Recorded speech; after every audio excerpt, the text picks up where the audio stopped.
Welcome प्यारे बच्चों, कैसे हैं आप सभी। Welcome back to your very platform of JK Bose वाला स्लैश फिजिक्स वाला। मैं हूं आपकी पल्लवी मैम। और प्यारे बच्चों, मुझे जरूर ये बात का विश्वास है कि आप सभी बच्चों ने पहले 2 चैप्टर्स का रिवीजन तो बहुत अच्छे तरीके से किया होगा, है ना। तो यहाँ पर प्यारे बच्चों मैं लेकर आई हूँ आपके लिए आज का आपका गन शॉट, जो कि रहने वाला है मेकिंग ऑफ ग्लोबल वर्ल्ड का। तो आइए जल्दी से शुरू करते हैं। और मैं फिर से एक बार आप सभी को बताना चाहती हूँ कि इस वीडियो को देख डाला तो जेके बॉस का पेपर भाई जिंगा लाला। आइए मिलके शुरू करते हैं। तो प्यारे बच्चों, ये जो है प्यारे बच्चों आपका चैप्टर स्टार्ट होने वाला है, जिसका नाम क्या है? जिसका नाम रहने वाला है आपका मेकिंग ऑफ ग्लोबल वर्ल्ड। जैसे कि मैंने अभी आप सभी बच्चों को बताया। बच्चों को ना यहाँ पर मैं एक बात बताना चाहती हूँ कि यार इसमें और आपका जो नेक्स्ट चैप्टर है एज ऑफ इंडस्ट्रियलाइजेशन, वहां आपको चॉइस मिलने वाली है, यानी कि और आपको वहां पर देखने को मिलेगा। अब यहाँ पर बात करते हैं मैम ये कितने मार्क्स का है। तो प्यारे बच्चों आपके 6 नंबर का ये चैप्टर आपको देखने को मिलेगा, ठीक है ना। जो मेजरली अगर हम बात करें कि यहाँ से किस तरीके के मैम क्वेश्चंस आते हैं, तो आपको यहाँ से 3 मार्क्स के क्वेश्चंस देखने को मिलेंगे, ठीक है। और काफी अच्छे क्वेश्चंस और बहुत मतलब ऐसे क्वेश्चंस है कि मैं आपको बताऊं और आपके पेपर में आपको वही देखने को मिलेंगे। तो जल्दी से शुरू करते हैं आपका आज का गन शॉट। एंड यहाँ पर देखते हैं कि कौन से टॉपिक्स प्यारे बच्चों आज की क्लास में हम डिस्कस करेंगे। तो सबसे पहला टॉपिक यहाँ पे आता है भाई प्री मॉडर्न वर्ल्ड, है ना। कि क्या ये जो पूरा चैप्टर है वो उसके लिंकेज पिछले एंशिएंट टाइम पीरियड में कैसे थे। क्या आज के ही टाइम पीरियड में जो हम ग्लोबलाइजेशन रटते हैं, क्या सिर्फ आज ही अवेलेबल थी और पुराने टाइम पीरियड से ऐसा कुछ नहीं होता था? वो हम डिस्कस करने वाले हैं। नेक्स्ट हम देखेंगे कि 19th सेंचुरी का क्या जलवा था, ठीक है। Then we will be discussing world economy take shapes, कि धीरे धीरे पूरी दुनिया की जो इकोनॉमी थी वो क्या होने लगी, बदलने शुरू हो चुकी थी। फिर नेक्स्ट आपके पास आएगा इंटर वॉर इकोनॉमी, यानी कि आपको पता ही है कि हमारे पास कितने बड़े बड़े युद्ध जो हैं वो हुए थे, है ना। बहुत बड़ी बड़ी वॉर्स प्यारे बच्चों हुई थी। तो उस टाइम पीरियड में इकोनॉमी कैसी रही उसके बारे में बात करेंगे। एंड फाइनली हम जो है यहाँ पर डिस्कस करेंगे रीबिल्डिंग अ वर्ल्ड इकोनॉमी, कि पूरी दुनिया की जो इकोनॉमी है वो आखिर किस तरीके से प्यारे बच्चों हमारे पास बिल्ड हुई, ठीक है। तो आइए जल्दी से शुरू करते हैं आपके चैप्टर बिना आगे किसी भी टाइम को वेस्ट किए। Let's start. ओके, तो बच्चों यहाँ पर आपके लिए इंफॉर्मेशन क्या है कि आपके नोट्स आपको कहाँ पे मिलेंगे, पीडब्ल्यू की ऐप पे मिलेंगे, ठीक है। पीडब्ल्यू की ऐप पे मिलेंगे प्यारे बच्चों। बहुत से बच्चे इसमें कंफ्यूज हैं कि मैम नोट्स नहीं मिल रहे, बट आप लोगों को अच्छे से अगर आप चेक करोगे तो फिजिक्स वाला की एप्लीकेशन पे नोट्स इजीली अवेलेबल हो जाएंगे।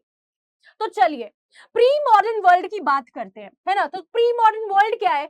ऐसा वर्ल्ड जो आज की मॉडर्न वर्ल्ड से पहले एग्जिस्ट किया करता था। तो क्यों? क्योंकि आज हम बात करते हैं ग्लोबलाइजेशन की। हमने कहा कि हमारा जो वर्ल्ड है, आज हमने बात करी वर्ल्ड की, है ना।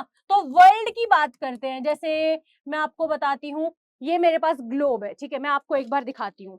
तो यहाँ पे आपको देखने को मिलेगा कि देखो, ध्यान से देखना, ये मेरे पास वर्ल्ड है, ठीक है।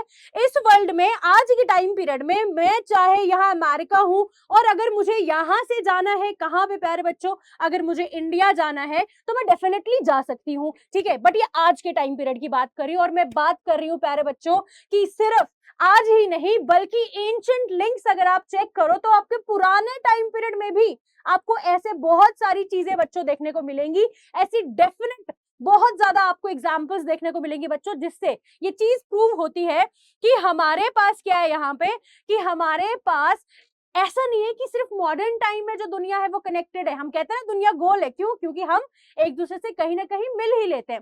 सिमिलरली भाई यहाँ पर ये बात बताई गई है कि हमारे पास आज ही नहीं बल्कि आज से पहले भी, है ना, अगर हम बात करें अपने एंशिएंट टाइम पीरियड की बच्चों, तो तब भी दुनिया जो है एक दूसरे से कनेक्टेड थी। लोग प्रिमिटिव थे, है ना, चीजें इतनी एडवांस नहीं थी, इतनी ज्यादा टेक्नोलॉजी अभी डेवलप नहीं हुई थी, मगर फिर भी लोगों ने एक दूसरे के साथ घुलने मिलने का रास्ता प्यारे बच्चों बना लिया था। आखिर वो क्या रास्ता था वो हम इस टॉपिक में डिस्कस करने वाले। अब समझ में आया क्या पढ़ेंगे इस चैप्टर में? हम पढ़ेंगे कि दुनिया ने कैसे कनेक्ट किया पुराने टाइम पीरियड में, ठीक है। तो देखो बात शुरू होती है ग्लोबलाइजेशन की। कहा गया कि ये एक ओल्ड प्रोसेस है, यानी कि अगर हम बात करते हैं ट्रेड की, माइग्रेशन की, यानी कि लोग एक जगह से दूसरी जगह जा रहे हैं, है ना, चीजें मूव हो रही हैं, और यहाँ पे इवन की जो आपके थॉट्स है, न्यू आइडियाज है, रिलीजियस फिलोसफीज है, ये सारी चीजें प्यारे बच्चों क्या हो रही है, एक जगह से दूसरी जगह मूव कर रही है। एंड इतना ही नहीं,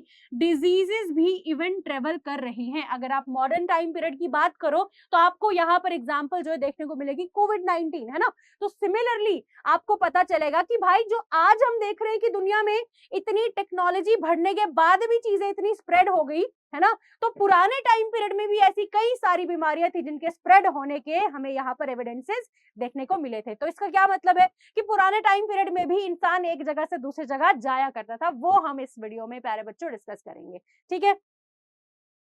तो देखो क्या बताया गया कि जितने भी आपके ट्रेवलर्स हैं वो लोग जो ट्रेवल करते हैं, एक जगह से दूसरी जगह जाते हैं। अब देखो मुझे पता है तुम लोग नीचे बात कर रहे होगे कमेंट सेक्शन में, है ना, चैटिंग चल रही होगी एकदम नीचे मस्त, बट उसको एक बार साइड पे छोड़ के प्यारे बच्चों यहाँ अपने चैप्टर पे ध्यान देना। वंस क्या बोला कि जितने भी ट्रेवलर्स हैं, ट्रेडर्स हैं, प्रीस्ट हैं, है ना, और जो भी पिलग्रिम्स हैं, वो लोगों ने एक जगह से दूसरी जगह जा जाकर लिंक्स जो है वो इस्टेब्लिश किए, है ना। मतलब देखो आपको पता है पिलग्रिम क्या करेगा, रिलीजियस चीजों के लिए क्या करेगा, वो ट्रेवल करेगा, है ना, एक जगह से दूसरी जगह वो जाएगा जस्ट बिकॉज उसको देखना है कि यार मेरा जो रिलीजन, जो मेरे बिलीव्स हैं, जो मैं फॉलो करता हूँ, वो अगर दूसरी किसी जगह पर है तो कैसे है, अगर नहीं है तो मैं अपना रिलीजन वहां तक जो है प्यारे बच्चों ले जाकर स्प्रेड कर पाऊं, है ना, मैं अपना रिलीजन आगे नेक्स्ट लेवल तक लेकर जा पाऊं। अगर हम इस्लाम की बात करें तो यहाँ पर एडवेंट ऑफ इस्लाम भी हमें जो है इसी एक एग्जाम्पल में हम डिस्कस करने वाले हैं। तो नेक्स्ट देखो क्या बताया गया कि एक एग्जाम्पल बताया कि 3000 बीसी की बात है, जो इंडस वैली है वहां पे बात की गई कि इसके लिंक्स जो है आपको देखने को मिलेंगे किसके साथ, वेस्ट एशिया के साथ। और कौन से लिंक्स थे आपको, कोस्टल ट्रेड लिंक्स जो है वो देखने को मिली। मतलब कि इतने साल पहले भी, है ना, ये सिर्फ ऐसे नहीं है कि हंड्रेड्स ऑफ ईयर पहले की बात हो रही है, हजारों साल पहले की बात हो रही है कि तब भी हमारे पास रीजन जो है एक दूसरे के साथ इंटरकनेक्टेड थे। और यही इंटरकनेक्टेडनेस तो है जो हम कहते हैं कि देशों के बीच में है, और उसी को ग्लोबलाइजेशन बोला गया, है ना। ग्लोबलाइजेशन है क्या, ग्लोबलाइजेशन हमारे पास कहा जाता है कि जब अलग अलग कंट्रीज एक दूसरे से इंटरैक्ट करती हैं, एक दूसरे पे डिपेंड करती हैं, इंटरडिपेंडेंस हो जाती है उनकी, इसी प्रोसेस को ग्लोबलाइजेशन बोला। और ये पहले के टाइम पीरियड से होता आ रहा है, ठीक है। अब दूसरी एग्जाम्पल बताओ मैम, ये तो आपने कोस्टल ट्रेड लिंक की बताई, दूसरी एग्जाम्पल आप देखोगे कि भाई जो हमारे पास काउरीज है, ठीक है, काउरीज जो हम यहाँ पर बोल रहे हैं वो बेसिकली क्या होता है, मैं कहूँ कि जैसे मेरे भाई मुझसे पैसे मांगे, मैं उसको मना करूँ, बोलूँ तेरे को फूटी कौड़ी भी नहीं दूंगी, वही जो कौड़ी आप एग्जाम्पल यूज करते हो ना, वही कौड़ी ये है। ये क्या है, करेंसी है, ठीक है। और क्या बोला गया कि इसका स्प्रेड हुआ, ये करेंसी बेसिकली किसकी थी, मालदीव्स की करेंसी थी। और अब देखो कोई इंसान इसको मालदीव से लेकर चाइना लेकर तो गया होगा ना, तभी तो चाइना में भी देखने को मिली सेम करेंसी। कोई इंसान इसको मालदीव से ईस्ट अफ्रीका लेकर गया होगा, तब जाकर ये काउरीज, ठीक है, ये जो हम इंग्लिश में इसको प्रोनाउंस करते हैं काउरीज, इस तरीके से ये हमें जो है अलग अलग जगहों में भी देखने को मिली।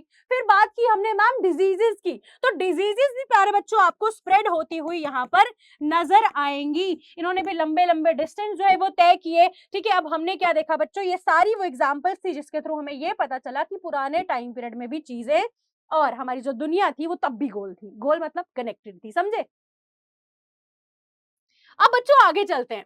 अब नेक्स्ट यहाँ पर क्या बताया गया है, यहाँ पर बताया कि अगर आपने बोला मैम कि पुराने टाइम पीरियड में लोग ट्रेवल कर रहे थे, ट्रेड कर रहे थे, लोग यहाँ पे चीजों का लेन देन कर रहे थे, रिलीजन को अपने प्रमोट कर रहे थे, वो एक जगह से दूसरी जगह जा रहे थे, मैम कैसे जा रहे थे, है ना। बहुत बड़ा सवाल यार, क्या मजा आ गया ये सवाल आप लोगों ने पूछा मुझे, नालायक।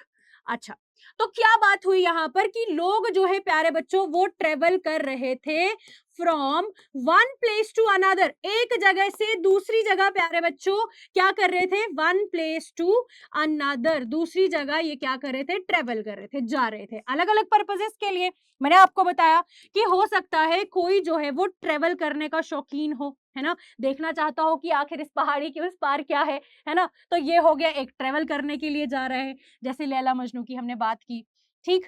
फिर देखो नेक्स्ट बोला गया कि कोई ट्रेड करना चाहता था, है ना, ट्रेड करने के लिए। नेक्स्ट हमने बोला कि कोई तो अपने आइडियाज को एक्सचेंज करने के लिए, कोई हमने कहा कि रिलीजन के लिए ट्रेड कर रहा है, कोई तो पिलग्रिम है। तो ये सारे डिफरेंट डिफरेंट रीजंस यहाँ पे आपको देखने को मिलेंगे। अब हमने क्या बोला कि ट्रेवल वो कर रहा है, तो मैम कैसे ट्रेवल कर रहा होगा? क्या उसके पास अपना ऐसे मतलब क्या वो फ्लाइंग जेट था? नो नो नो प्यारे बच्चों, यहाँ पर क्या बताया गया कि ये ट्रेवल कर रहे थे किसी रास्तों के जरिए, जिनको क्या बोला गया? रूट्स। क्या बोला गया बच्चों? रूट्स बोला गया, है ना। और ये रूट्स हमारे पास जो है वो किस तरीके के हो सकते थे? आइदर लैंड रूट, या तो ये हो सकते थे प्यारे बच्चों कौन से? सी रूट, है ना। या तो ये जमीन के ऊपर से होते हुए जा सकते थे, या तो ये नदियों, या जो आपके आप बोलो समुद्र का रीजन है ना, सी वाला पार्ट है, पानी वाला रीजन है, उसके ऊपर से होके जा सकते थे। हमने क्या देखा कि ये दोनों ही जो रूट्स थे इनको कलेक्टिवली एक नाम से जाना गया, जिसका नाम था सिल्क रूट। क्या नाम था बच्चों? इसका नाम था सिल्क रूट। समझे? ये जो सिल्क रूट है ना भाई, चैट्स मत करो, यहां देखो, फिर बोलोगे कि समझ नहीं आया। तो देखो ये जो सिल्क रूट है बच्चों, यहाँ पर सवाल अब ये उठता है कि मैम वाई सिल्क रूट, है ना। बताओ हमें मैम कि क्यों इसका नाम आपने सिल्क रूट बोल दिया? क्यों है ये सिल्क रूट? ये कुछ और रूट क्यों नहीं है? ये हमारे पास यहाँ पे वाहिद रूट क्यों नहीं है ना? ये यहाँ पर हमारे पास अरूबा रूट क्यों नहीं है ना? तो ये सारी चीजें यहाँ पर जो है आपको सवाल पूछनी चाहिए कि मैम नाम क्यों पड़ा सिल्क रूट। अब जो बच्चे हमारे अपने होंगे पढ़ाई वाले प्यारे बच्चे, इनको ये चीज बहुत अच्छे से पता है कि मैम इसका नाम सिल्क रूट इसीलिए रखा गया क्योंकि मेजरली यहां से क्या ट्रेड किया जाता था? Majorly silk from China was exported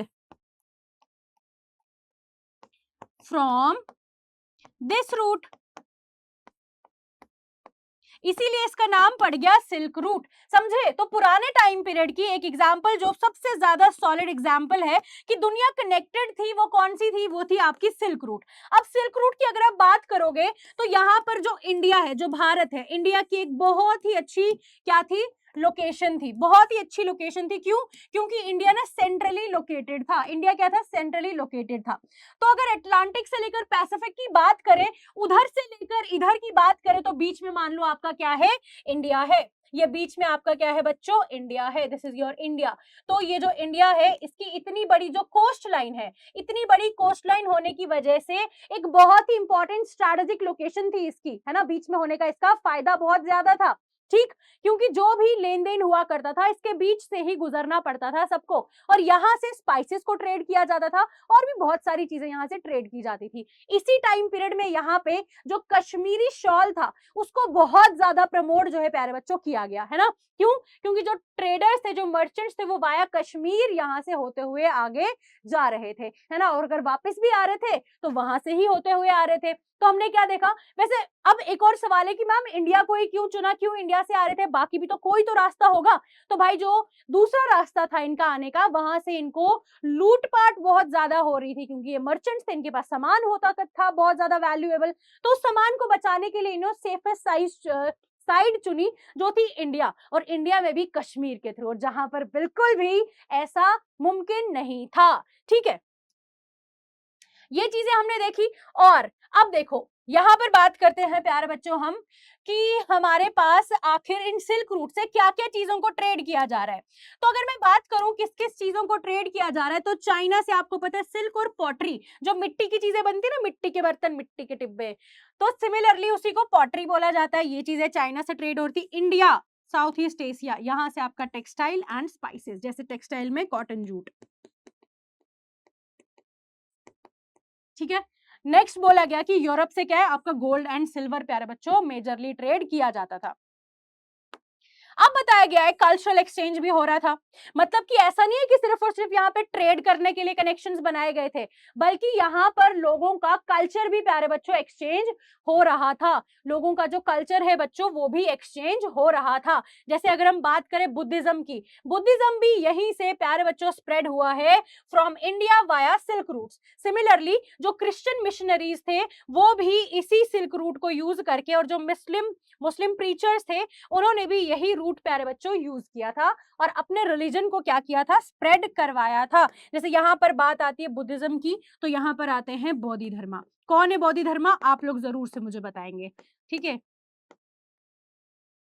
कौन थे बोधि धर्मा। अच्छा, अब देखो, मैंने अभी आपको कश्मीर की बात बताई, मैंने क्या कहा कि भाई इसी सिल्क रूट पे आपका जो है कश्मीर भी आता था। और अगर बात करें सिल्क रूट टर्म की, कि ये वर्ड किसने दिया है, तो एफ वॉन रिक्टोफेन ने 1887 में ये टर्म हमारे पास दी थी। और कश्मीर हमारे पास क्या था प्यारे बच्चों, एक बहुत ही इंपॉर्टेंट हब बन गया था, ठीक है, कि Indo central Asian trade hub, ठीक है ना, मतलब कि ये जो हमारे पास है एक बहुत ही इंपॉर्टेंट ट्रेड हब की तरह सामने उभर के आया था।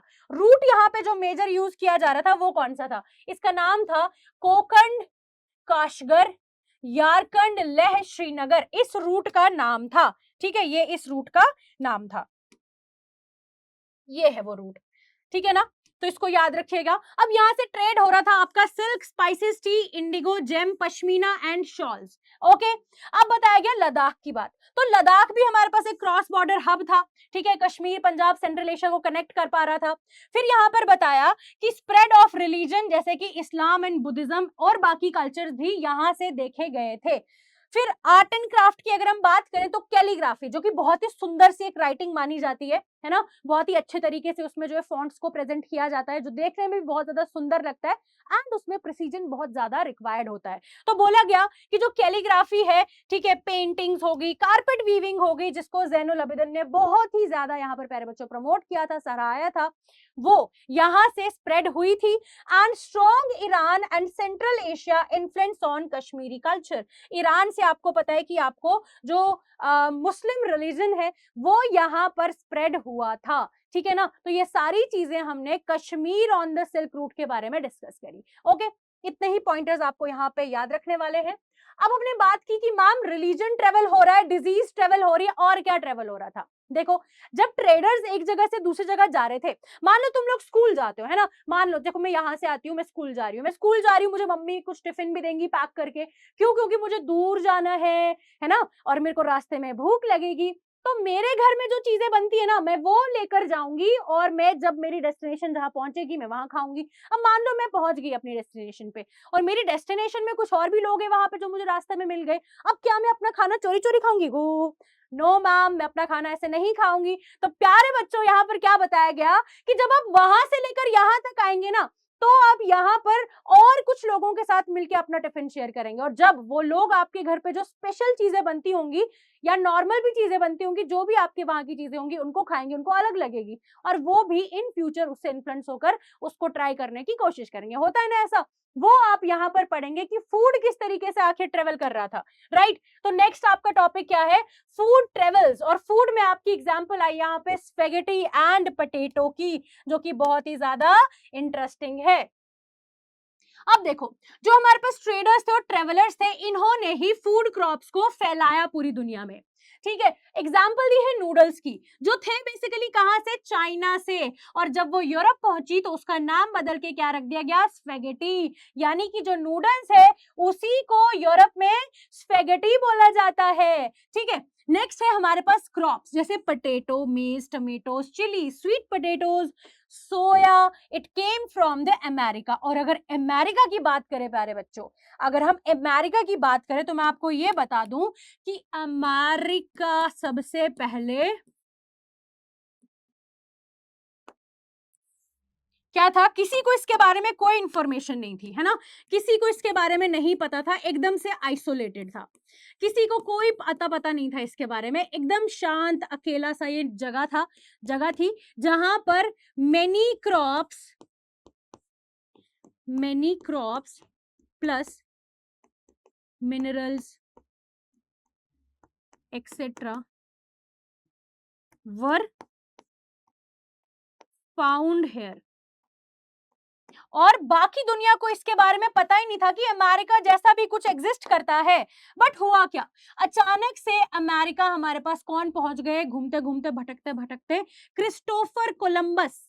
ठीक है, क्रिस्टोफर कोलंबस जो है प्यारे बच्चों, रास्ता शायद भटक गए और वो कहाँ पहुंच गए, अमेरिका पहुंच गए। और अमेरिका जाकर उनकी आंख एकदम खुली की खुली रह गई। बोला कि ए भाई साहब, क्या देख लिया मैंने, इतनी अच्छी सब्जियां, ये क्या है, ये क्या है, ये कुछ छू, ये कुछ छू, ये क्या छू। ठीक है, ये सारी चीजें देखकर क्रिस्टोफर कोलंबस हुए परेशान। और क्रिस्टोफर कोलंबस ने यहाँ पर जब ये सारी चीजें देखी, तो जब भी यहाँ से वापस आए, इन्होंने प्यारे बच्चों सबको इसके बारे में बताया। यूरोप में इसके बारे में बातें की, बहुत सारी स्टोरी सुनाई, और क्या बताया कि वो ना एक सोने का शहर है। क्या बताया बच्चों कि जो अमेरिका मैंने देखा वो सिर्फ अमेरिका नहीं, बल्कि that is a gold city, city of gold. तो इसका नाम पड़ गया fabled, fabled city of gold. ठीक है, फेबल्ड सिटी ऑफ गोल्ड, जिसका नाम था एल डोराडो। जिसका क्या नाम था मेरे बच्चों, एल डोराडो। केजीएफ में भी जैसे हमने डिस्कस किया था, इंडियन एल डोराडो, सोने का शहर। इसके बारे में इतनी सारी मनगढ़ंत कहानियां जो है बना बना के फैला दी कि वहां पर तो भाई सब कुछ है, सारे रिसोर्सेज हैं। अब देखो, अगर यूरोप की बात करें इस टाइम पीरियड तक, जब हमारे पास अमेरिका डिस्कवर हुआ था, तो खुद यूरोप के कुछ कंडीशंस अच्छे नहीं थे, इसके मिजाज अच्छे नहीं थे। यूरोप उस टाइम पे पॉवर्टी से गुजर रहा था। लोगों के वहां पर हंगर जो है वो बहुत ज्यादा फैल चुकी थी। लोग गरीब थे, इनके पास खाने को चीजें बहुत ज्यादा कम थी, और हर एक पॉपुलेशन जो थी वो मीट या इतनी न्यूट्रिशनल चीजें अफोर्ड नहीं कर सकती थी। अब अमेरिका ने यहाँ पर एक बहुत ही अच्छी चीज दी इनको, जिसका नाम था पटेटो। लोगों को पटेटो के बारे में नहीं पता था, और किसने लाया पटेटो, ये लाया अमेरिका ने। और जब यहाँ पे अगर हम बात करें किसकी, आयरलैंड की, किसकी बात करें बच्चों स्पेसिफिकली, अगर हम बात करें आयरलैंड की, तो आयरलैंड के जितने भी लोग थे उन्होंने पटेटो को एक बहुत ही अलग तरीके से देखा। ठीक है, और इसीलिए कहा जाता है कि even a crop can make और टेक लाइव्स। क्या बोला कि सिर्फ ऐसा नहीं है कि बाकी कोई बॉम्ब वगैरह चीजें जो है वही हानिकारक हो सकती हैं। इसने बोला कि हमारे पास एक जो क्रॉप है ना, मतलब जो खेतों में चीजें, फसल कोई उगा रहे हो, एक फसल भी लोगों को बना भी सकती है, लोगों को मार भी सकती है। समझ में आया? तो ये किसने बोला, आयरलैंड ने। क्यों? क्योंकि आयरलैंड जो है कंप्लीटली डिपेंड हो चुका था पटेटो पे, है ना। People of Ireland now only cultivated potato। क्यों भाई? क्योंकि इकोनॉमिकली इनको बहुत ज्यादा फिजिबल लग रहा था, इसको उगाने में उतनी ज्यादा दिक्कत तकलीफ जो है वो आती नहीं थी। बहुत ही एक अच्छी क्रॉप थी, वर्सेटाइल क्रॉप थी, ज्यादा टाइम नहीं लगता था, नखरे नहीं थे इसके, और खाने में भी ठीक था, हर किसी चीज के साथ चल जाता था। तो लोगों ने क्या किया यहाँ पर प्यारे बच्चों, पटेटो उगाना चालू कर दिया। ठीक है, और क्या बोला, we can eat potato, we can talk potato, we can speak potato. समझ में आया? तो यहाँ के लोग पोटैटो पगलू बन गए। क्या बन गए? पोटैटो पगलू। अब हुआ क्या भाई, यहाँ पर आ जाती है बदकिस्मती इनकी, यहाँ पर आ जाती है एक डिजीज, एक बीमारी फैल जाती है जिसका नाम था पोटैटो ब्लाइट। क्या नाम था? Potato blight. अब पोटैटो ब्लाइट के फैलने से जितनी भी लोगों ने कल्टीवेशन की थी पोटैटो की, वो सारी तबाह हो जाती है, खराब हो जाती है। ठीक है, और कितने ही मिलियंस में लोगों की डेथ हो जाती है। Millions of people died due to famine. ठीक है, million of people died due to this famine, और इसी को बोला जाता है Irish potato famine. Irish potato famine. I hope आपको ये याद हो जाएगा। Is it clear? Yes ma'am. हाँ, तो बस अब मत करो नीचे चैटिंग, इसमें आपके चैट बॉक्स में। चलो नेक्स्ट, अब यहाँ पे क्या बताया बच्चों की पोटैटो भी आ गया, ठीक है ना। अब देखो नेक्स्ट आता है आपका कॉन्क्वेस्ट डिजीज एंड ट्रेड। एक डिजीज के बारे में तो मैंने आपको बताया, एक और डिजीज है, ये तो क्रॉप वाली थी, वो तो इंसानों की थी। ठीक है, तो यहाँ पर बात की हमने प्यारे बच्चों कॉन्क्वेस्ट, यानी कि एक देश दूसरे देश को हथियाना चाहता था, हमला करना चाहता था, अटैक करना चाहता था, अपनी पावर को सुप्रीम बनाना चाहता था। तो उसके लिए हो क्या रहा है यहाँ पर प्यारे बच्चों, एक दूसरे पर हमला जो है वो किया जा रहा था। 16th सेंचुरी की अगर हम बात करें तो उस टाइम पीरियड में जो यूरोपियंस थे, इन्होंने सी रूट ढूंढ निकाला था। कहाँ के लिए? Asia and America. जैसे कि मैंने अभी आपको बताया कि ये क्रिस्टोफर कोलंबस ने ढूंढा, ठीक है, और इनको रास्ता मिल गया अमेरिका की तरफ, और अमेरिका में बहुत ज्यादा रिसोर्सेज थे, इन लोगों के पास रिसोर्सेज नहीं थे, तो जाहिर सी बात है क्या करेंगे, अमेरिका को कैप्चर करने की कोशिश करेंगे, अमेरिका के रिसोर्सेज के ऊपर अपना कब्जा जमाने की कोशिश करेंगे, सिंपल। ठीक है, वही हुआ। अब देखो होता क्या है यहाँ पर कि ग्लोबल ट्रेड धीरे धीरे एक्सपांड होने लग जाता है। और अगर आप अमेरिका की बात करो 16th सेंचुरी से पहले, यानी कि जब अभी कोलंबस ने अमेरिका को ढूंढा नहीं था, तो उससे पहले वो आइसोलेटेड था, किसी को उसके बारे में अता पता नहीं था, जैसे मैंने अभी आपको बताया, है ना। But then crops, mineral, specially यहाँ से silver from Peru and Mexico boosted Europe's wealth. क्यों? क्योंकि यूरोप अब क्या कर रहा था, एक गाड़ी भर के ले जाता था गुंडों को, वहां पर जाके इनके रिसोर्सेज को एकदम भर लिया और वापस आ गए यूरोप में और उसके साथ ट्रेड कर लिया। तो धीरे धीरे क्या हो गया कि यूरोप जो है वो अमीर होता चला गया। क्यों? क्योंकि अब इसको रिसोर्सेज यहाँ से मिलना चालू हो गए थे। ठीक है, अब बाकी देशों ने भी सोचा कि भाई एल्डोराडो जाएंगे, मम्मी मम्मी बोगासई एल्डोराडो, क्या बोला कि मैं जाऊंगा एल्डोराडो। कहां पर? यहाँ पे देखो स्पेनिश एंड पोर्टुगीज कॉन्क्वेस्ट होता है। पोर्टुगीज तो इतने जो है प्यारे बच्चों सक्सेसफुल नहीं हुए, है ना, मगर आपको मैं ये बता दूं कि जो आपके स्पेनिश थे लोग, है ना, जो स्पेन से यहाँ पर कॉन्क्वेस्ट करने गए थे, अटैक करने गए थे, किसको अटैक करने गए थे बच्चों? वो आपके अमेरिका को। वो यहाँ पर इनका जो कॉन्क्वेस्ट था ना वो थोड़ा सा इजी था। इजी इन द सेंस क्या था कि आराम से वो कर पाए थे। तो रीजन क्या था इनके आराम से करने का? एक तो इन्होंने वेपन्स यूज करे, दूसरा इन्होंने डेडली डिजीजेस का यूज किया। किसका यूज किया? इन्होंने डेडली खतरनाक बीमारियों का इस्तेमाल किया। अब देखो ऐसा रीजन है अमेरिका जहां पर बिल्कुल भी लोग पहले बाहर से नहीं आते थे। अब जैसे मान लो इंडिया जो है, या आपका घर मान लेते हैं ना, हमारे घर में क्या है, बाहर से बाउंड्रीज है, कोई बाहर का आएगा तभी उसके साथ में कोई ऐसे जर्म्स, गंदगी कुछ भी आएगी। हमारे घर में जब तक कोई बाहर का नहीं आएगा तब तक तो गंदगी नहीं आएगी ना। सिमिलरली यहाँ पर भी क्या हुआ कि अमेरिका में जब तक कोई बाहर का नहीं आया तब तक वहां पर बीमारियां नहीं थी। अब यहाँ पे स्पेशली क्या भेजा गया भाई? गोले बारूद के साथ साथ में एक बहुत ही दिमाग चलाया लोगों ने, यहाँ पर बीमारी भेज दी। बोला कि इनके पास तो अभी बीमारी का ऐसे अंदर से इम्यूनिटीज बनी नहीं है ना, इम्यूनिटी इतनी स्ट्रांग नहीं है, ठीक है, एंटीबॉडीज नहीं डेवलप हुई है किसी चीज में। जब पूरी दुनिया में एक स्मॉल पॉक्स की महामारी आके खत्म हो चुकी थी, अभी अमेरिका ने ये सब चीजें नहीं देखी थी। क्यों? क्योंकि वो तो किसी से मिले ही नहीं, किसी को पता ही नहीं था। टनटना। अब होता क्या है कि स्मॉल पॉक्स से लिपटा हुआ एक बंदा यहाँ पर भेज दिया जाता है, और स्मॉल पॉक्स की बीमारी की वजह से बेचारे अमेरिका के कितने सारे लोग मर जाते हैं, और यहाँ पे इनको अटैक करना और भी ज्यादा इजी बन गया।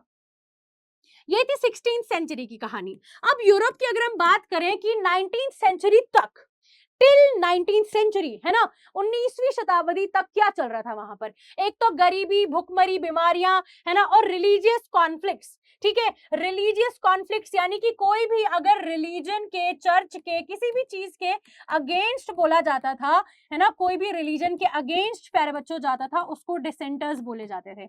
उसको क्या बोला जाता था कि तुम कौन हो? डिसेंटर। ठीक है, ये कौन थे? जो किसी भी रिलीजन को सपोर्ट नहीं करते, उसके अगेंस्ट में बोलते थे, तो इनको पब्लिकली एग्जीक्यूट करा दिया जाता था। गेम खल्लास। ठीक है, समझा? अच्छा, तो यहाँ पर क्या बोला है कि इन सभी चीजों की वजह से लोग इस सिस्टम से तंग आ चुके थे, और अब वो कहाँ जाना चाहते थे?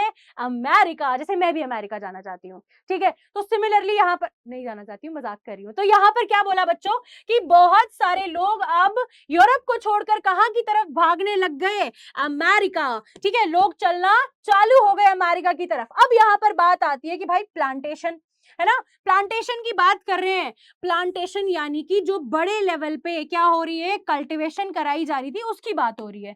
और क्या बताया गया कि स्लेव्स लाए जा रहे थे अफ्रीका से। अब आपने क्लास 9th में पढ़ा था,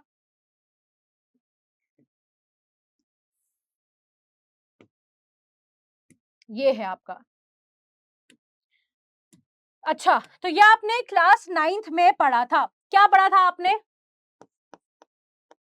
ट्रायंगुलर स्लेव ट्रेड, है ना, ट्रायंगुलर स्लेव ट्रेड पड़ा था। और क्या बोला था प्यारे बच्चों की स्लेव्स को लाया जा रहा था कहां से, अफ्रीका से लाया जा रहा था, स्लेव्स को अफ्रीका से लाया जा रहा था, ठीक है। और कहां लाया जा रहा था, अमेरिका लाया जा रहा था। क्यों, क्योंकि अमेरिका में बहुत ज्यादा प्लांटेशंस थी मगर वहां पे कोई काम करने को तैयार नहीं था, तो अफ्रीकन को यहां से यहां लाया गया, ठीक है, यूरोपियंस के द्वारा। ये इनको ला रहे थे यहां से यहां, ठीक है, जितने भी मर्चेंट्स थे वो इनको लेकर आ रहे थे और जाते थे अफ्रीका के, एक मिनट मर्चेंट्स को ठीक से लिखूं जरा, जितने भी मर्चेंट्स थे ये क्या करते थे, ये यहां से जाते थे अफ्रीका। यहाँ पे जो भी लोकल चीफ हुआ करता था ना, है ना, लोकल चीफ जो भी हुआ करता था, तो लोकल चीफ से खरीदा करता था कौन, लोकल चीफ से ये मर्चेंट थोड़ा सा सामान देकर, लालच देकर यहाँ से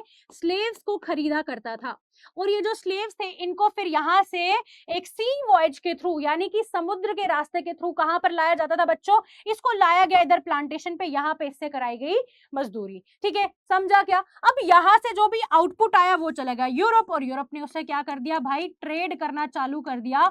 और यहाँ पर इन सभी चीजों की वजह से यूरोप एक स्ट्रॉन्ग नेशन की तरह आगे बढ़ता हुआ नजर आया, ठीक है। They grew cotton and sugar for Europe, यहाँ पर क्या उगाया जाता था, कॉटन एंड साथ में यहाँ पर प्यारे बच्चों शुगर की प्लांटेशन होती थी। और इसका आउटपुट यानी प्रॉफिट सारा का सारा किसको जाता था, इसका प्रॉफिट प्यारे बच्चों सारा का सारा आपके यूरोप को जाता था, ठीक है ना। अब देखो चाइना की बात करते हैं कि पुराने टाइम पीरियड में हमने मैम अभी पढ़ा था कि चाइना तो भाई सिल्क रूट से बहुत ही फेमस था, सिल्क की ट्रेड कर रहा है, पॉटरी की ट्रेड कर रहा है। और सिमिलरली भारत की बात करें तो स्पाइसेस की ट्रेड यहाँ से की जा रही है, इवन बहुत सारी अलग अलग चीजों की भारत से ट्रेड जो है प्यारे बच्चों देखने को मिली, है ना। तो दैट मीन्स अगर हम चाइना और इंडिया की बात करें तो ये बहुत ही ज्यादा अमीर थे 19th सेंचुरी के पहले तक। क्यों, क्योंकि अब तो अमेरिका के एक्सप्लॉयटेशन के बाद यूरोप ग्रो कर रहा है, मगर उससे पहले बड़ी पावर्स, बड़े यहाँ पर प्रो प्लेयर्स कौन थे, वो थे चाइना एंड इंडिया, ठीक है। ये पूरे के पूरे ट्रेड को डोमिनेट, दबदबा था, दबदबा है, दबदबा रहेगा, ठीक है। सिमिलरली पल्लवी मैम का आगे देखो क्या बोला गया प्यारे बच्चों कि 15th सेंचुरी से यहाँ पर चाइना जो था उसने अपने कॉन्टेक्ट्स को क्या कर दिया था, कम कर दिया था। इसने ट्रेड को और रिस्ट्रिक्ट कर दिया, इसने बोला कि मैं अपना रॉ मटेरियल बाहर नहीं जाने दूंगा, अब अपना पागल जो है नहीं बनाने दूंगा किसी को, ठीक है। तो ये यहाँ पर इसने रिस्ट्रिक्ट कर दिया और रिजल्ट क्या था कि अब धीरे धीरे जो पहले हमारे पास वर्ल्ड ट्रेड का सेंटर ये बना हुआ था, ये हटके हमारे यूरोप पे आ गया, समझा। अब धीरे धीरे क्या हुआ कि जो वर्ल्ड ट्रेड था वो शिफ्ट हो गया यूरोप पे, ठीक है। अब यहाँ पर 19th सेंचुरी की बात करी हमने, तो याद रखना प्यारे बच्चों this topic is important for your exam point of view. जो चीज मैं इंपॉर्टेंट बता रही हूँ उसको मार्क कर देना इंपॉर्टेंट, ठीक है। और ये क्या है आपके पेपर में भी पूछा जाता है, ठीक है। पेपर में आपके आते हैं कि भाई ये 3 तरीके के फ्लोज कौन से थे, तो 3 तरीके के फ्लो 19th सेंचुरी में आपको देखने को मिले थे इकोनॉमिक फ्लोज। सबसे पहला फ्लो ऑफ ट्रेड हो रहा था, ठीक है, ट्रेड का फ्लो हो रहा था, यानी कि क्लोथ्स, व्हीट्स, इनका ट्रेड आपको देखने को मिला। दूसरा था आपका फ्लो ऑफ लेबर, ठीक है, मतलब कि लोग माइग्रेट कर रहे थे काम करने के लिए एक जगह से दूसरी जगह। दूसरा हमने देखा कैपिटल, यानी कि पैसे में बात करो तो यहाँ पर इन्वेस्टमेंट जो है वो हो रही थी लॉन्ग डिस्टेंसेस पे भी, यानी कि एक देश से लोग दूसरी दुनिया में नहीं दूसरे देश में जाकर अपना पैसा इन्वेस्ट कर रहे थे और वहां से उनको बहुत अच्छा प्रॉफिट जो है मिल रहा था।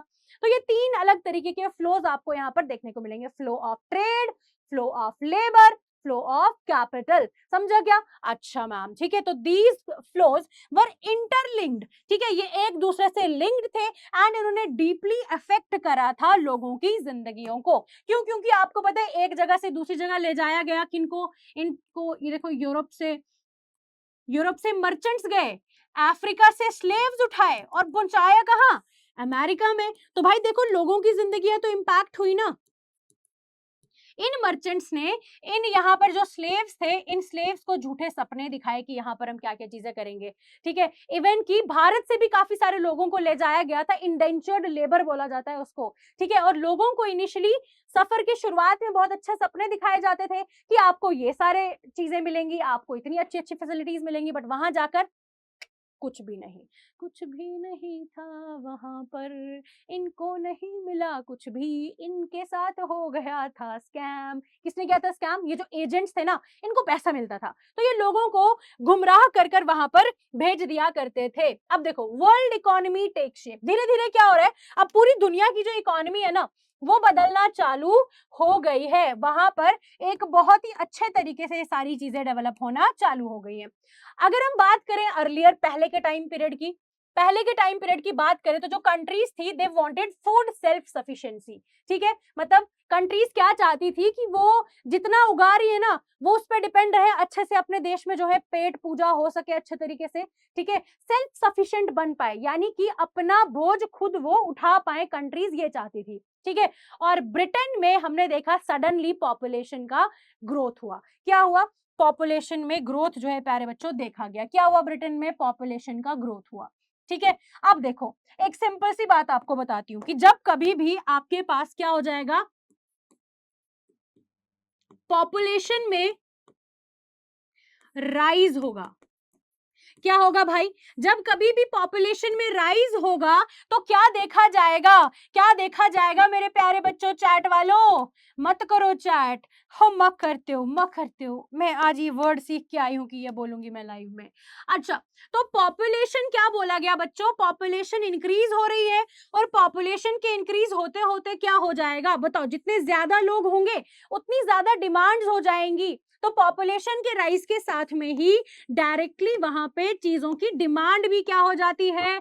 इंक्रीज हो जाती है ना? क्या हो जाएगी? डिमांड बढ़ जाएगी चीजों की। अब अगर किसी भी चीज की डिमांड बढ़ गई है तो इवेंचुअली क्या हो जाएगा?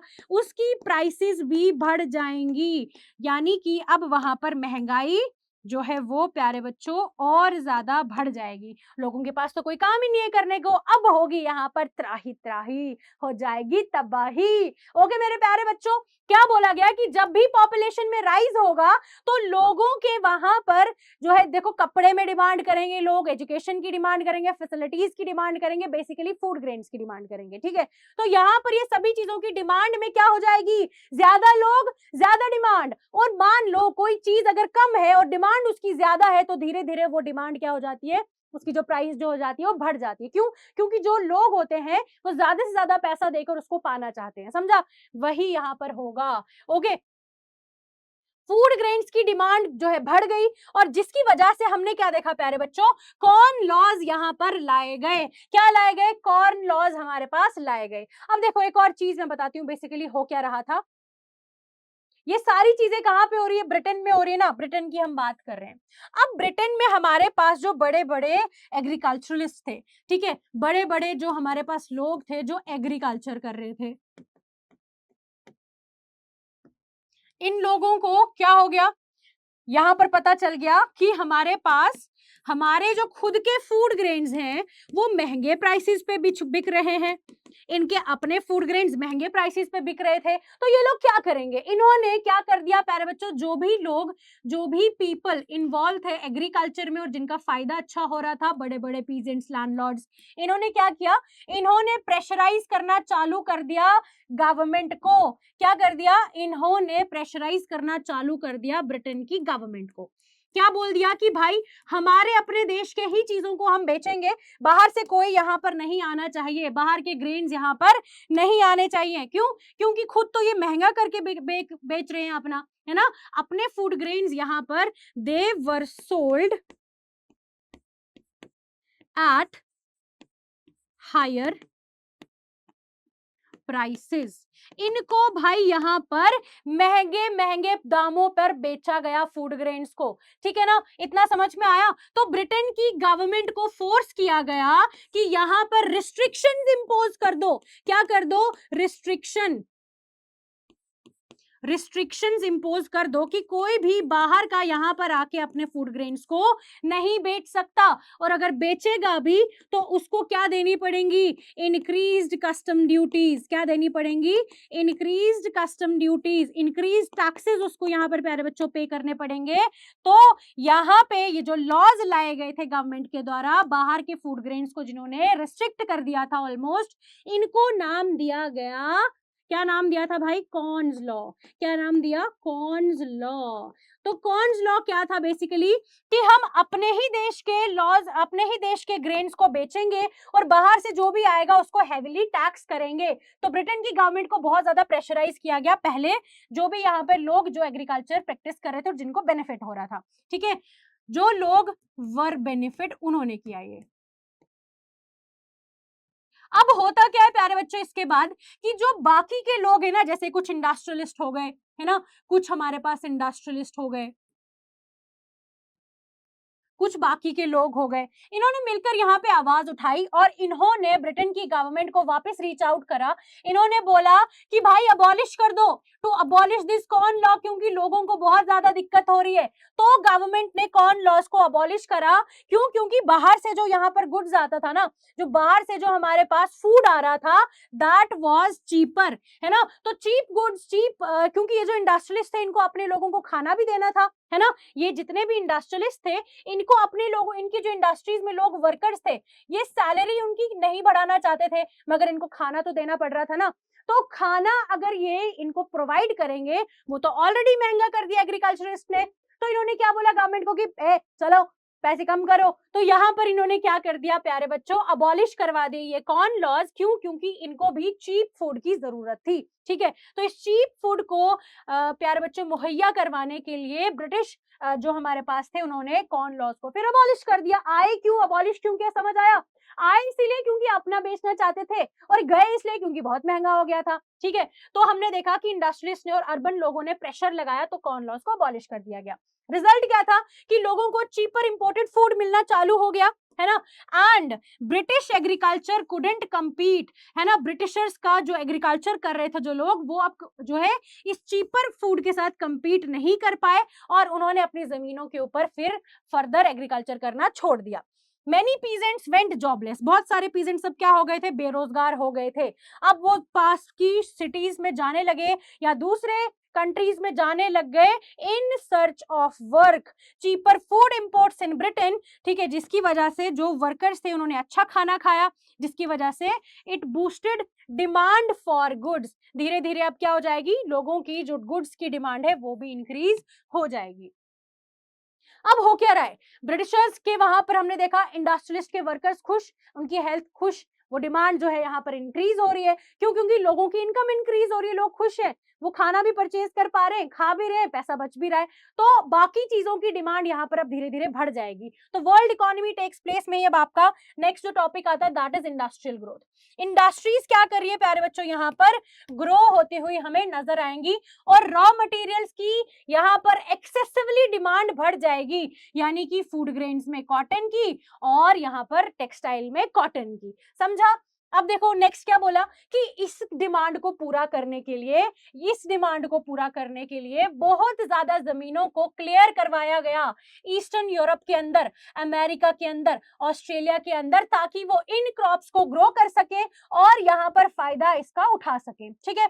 तो लेबर जो है, labour demand led to large scale migration. अब यहाँ पर काम जो है ज्यादा हो रहा था, इसके लिए क्या चाहिए था? लेबर चाहिए था, मजदूर चाहिए थे। तो माइग्रेशन भी बहुत ज्यादा जो है देखा गया यूरोप और एशिया से, ठीक है। बहुत ज्यादा millions of workers, peasants, artisans, इन्होंने ओशंस को क्रॉस करा ताकि और अच्छी अपॉर्चुनिटीज इनको मिले, काम ये अच्छे से कर पाए, अपना पेट पाल पाए और इनको अच्छी आमदनी मिल पाए, ठीक है। तो नेक्स्ट यहीं पे क्या बताया गया प्यारे बच्चों, जो हमारे पास व्हाइट थे ना, व्हाइट यूरोपियंस थे, इन्होंने जमीनें क्लियर की, वहां पर रेलवेज बनाए, ठीक है, माइंस जो है प्यारे बच्चों इन्होंने डिस्कवर करी और यहाँ पर प्लांटेशंस भी इन्होंने की। और जो नॉन यूरोपियन वर्कर्स थे प्यारे बच्चों, जो बाहर से माइग्रेट होकर आए थे, वो यहाँ पर इन्हीं चीजों में लेबर की तरह काम करना चालू हो गए। यानी कि अगर यहाँ से हमारे पास कोई गया तो वो क्या करेगा वहां जाकर, बताओ? वहां पे क्या वो हेड मिनिस्टर बन जाएगा, कोई चीफ मिनिस्टर बन जाएगा या प्राइम मिनिस्टर? ना, वहां पर वो मजदूर की तरह काम करेगा, स्लेव्स की तरह। जो यहाँ से भी लोग जाते हैं मेजरली वो बाहर जाकर शुरू तो छोटी मोटी जॉब से करते हैं, अनलेस एंड अनटिल अगर उनके पास किसी बड़ी कंपनी से कोई ऑफर लेटर ना हो, कुछ ऐसा ना हो, ठीक है। तो देखो यहाँ पर बात होती है कि अब 1890s तक हमारे पास एक ग्लोबल एग्रीकल्चरल इकोनॉमी बहुत अच्छे तरीके पे, एक अच्छे लेवल की तरह जो है वो बनकर सामने इमर्ज हो चुकी थी, ठीक है। और कंक्लूजन क्या था फाइनली इस टॉपिक का, कि एंड गेम क्या है इसका, कि इंडस्ट्रियल ग्रोथ भी हुई, चीप फूड भी यहाँ पर अवेलेबल हो गया, और बहुत ज्यादा लोगों ने माइग्रेट किया, जिसकी वजह से हमने क्या देखा, देयर वॉज इंटरकनेक्टेड, आ रहा है ना धीरे धीरे ग्लोबलाइजेशन सामने, interconnected global agricultural economy by the late 19th century. अब जैसे ही 19th सेंचुरी आने शुरू हो गई थी बच्चा, उस टाइम पीरियड तक एक अच्छा यहाँ पर इंटरकनेक्टेडनेस जो है वो इकोनॉमी में देखने को मिलना चालू हो गई थी। अब यहाँ पर पॉइंट आता है role of technology in 19th century. हम 19th सेंचुरी में तो आ गए, तो टेक्नोलॉजी की थोड़ी सी बात कर ली जाए, भाई टेक्नोलॉजी में क्या क्या हो रहा है। तो मैं आपको बता दूं प्यारे बच्चों कि टेक्नोलॉजी यहाँ पर नई नई जो है वो आना चालू हो गई थी, ठीक है। देखो, new technologies transformed trade and transport, trade और ट्रांसपोर्ट को बहुत अच्छे तरीके से उन्होंने ट्रांसफॉर्म किया था, बदल दिया था। यहाँ पर रेलवेज जो है वो लाए गए थे, यहाँ पर स्टीम शिप, टेलीग्राफ, ये जिससे आपका कम्युनिकेशन और बेहतर हुआ। जो हमारे पास कॉलोनाइजेशन था, यानी कि जो बड़ी पावर दूसरे देशों को अपना गुलाम बना देती थी, वहां से हमने देखा कि भाई कॉलोनाइजेशन से फास्टर रेलवेज का डेवलपमेंट चालू हुआ, क्योंकि जो हमारे पास जो ब्रिटेन था, अगर वो किसी को अपनी कॉलोनी, सपोज भारत को अपनी कॉलोनी बना रहा है, तो उसको इंडिया तो जाना पड़ता था ना, तो जब वो सी रूट से जाएगा उसको बहुत टाइम लगेगा, उसने रेलवेज स्टैब्लिश कर दिए ताकि वो जल्दी वहां पर पहुंच पाए, चीज, ठीक है, समझा। Okay, very good. तो क्या बोला, लाइटर वेगन्स, फिर बोला कि लार्जर शिप्स जिसमें ज्यादा सामान हम डाल पाए, इसी के साथ साथ खाना भी प्यारे बच्चों फास्टली मूव कर पा रहा था और चीपर रेट्स पे मूव कर पा रहा था। अब एग्जांपल जो प्राइम है यहाँ पर, that is meat trade as example. तो भाई 1870 से पहले की अगर हम बात करें प्यारे बच्चों, तो यहाँ पर ना जिंदा जानवरों को शिप किया जाता था। क्या किया जाता था बच्चों, यहाँ पर अगर हम बात करें तो live animals were being transported, ठीक है, लाइव एनिमल्स को यहां से ट्रांसपोर्ट किया जाता था, ठीक है। क्या देखा हमने कि लाइव एनिमल्स को ट्रांसपोर्ट किया जाता था फ्रॉम अमेरिका टू यूरोप। कहां से कहा, फ्रॉम अमेरिका टू यूरोप।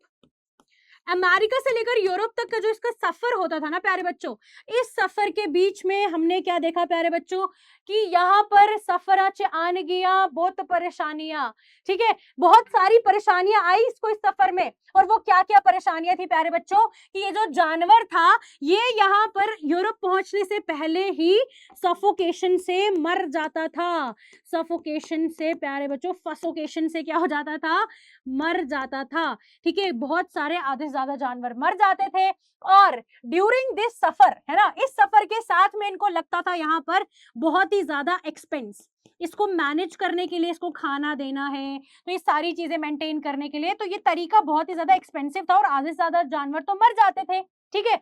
तो कोई और चारा नहीं था, ये था हमारे पास जब 1870 तक की बात की। 1870 के बाद आती है टेक्नोलॉजी, ठीक है। अब यहाँ पर क्या होगा बच्चों, कि ये प्रॉब्लम है, मैंने आपको प्रॉब्लम बता दी, अब होगा क्या यहाँ पर, अब आएगी यहाँ पर एक प्रो चीज जिसको बोला गया टेक्नोलॉजिया। तो प्यारे भाई, जब यहाँ पर आ गई टेक्नोलॉजी, जब यहाँ पर आ गई टेक्नोलॉजी, तो क्या बोला प्यारे बच्चों, इस टेक्नोलॉजिया ने क्या लाया, रेफ्रिजरेटेड शिप्स लाई।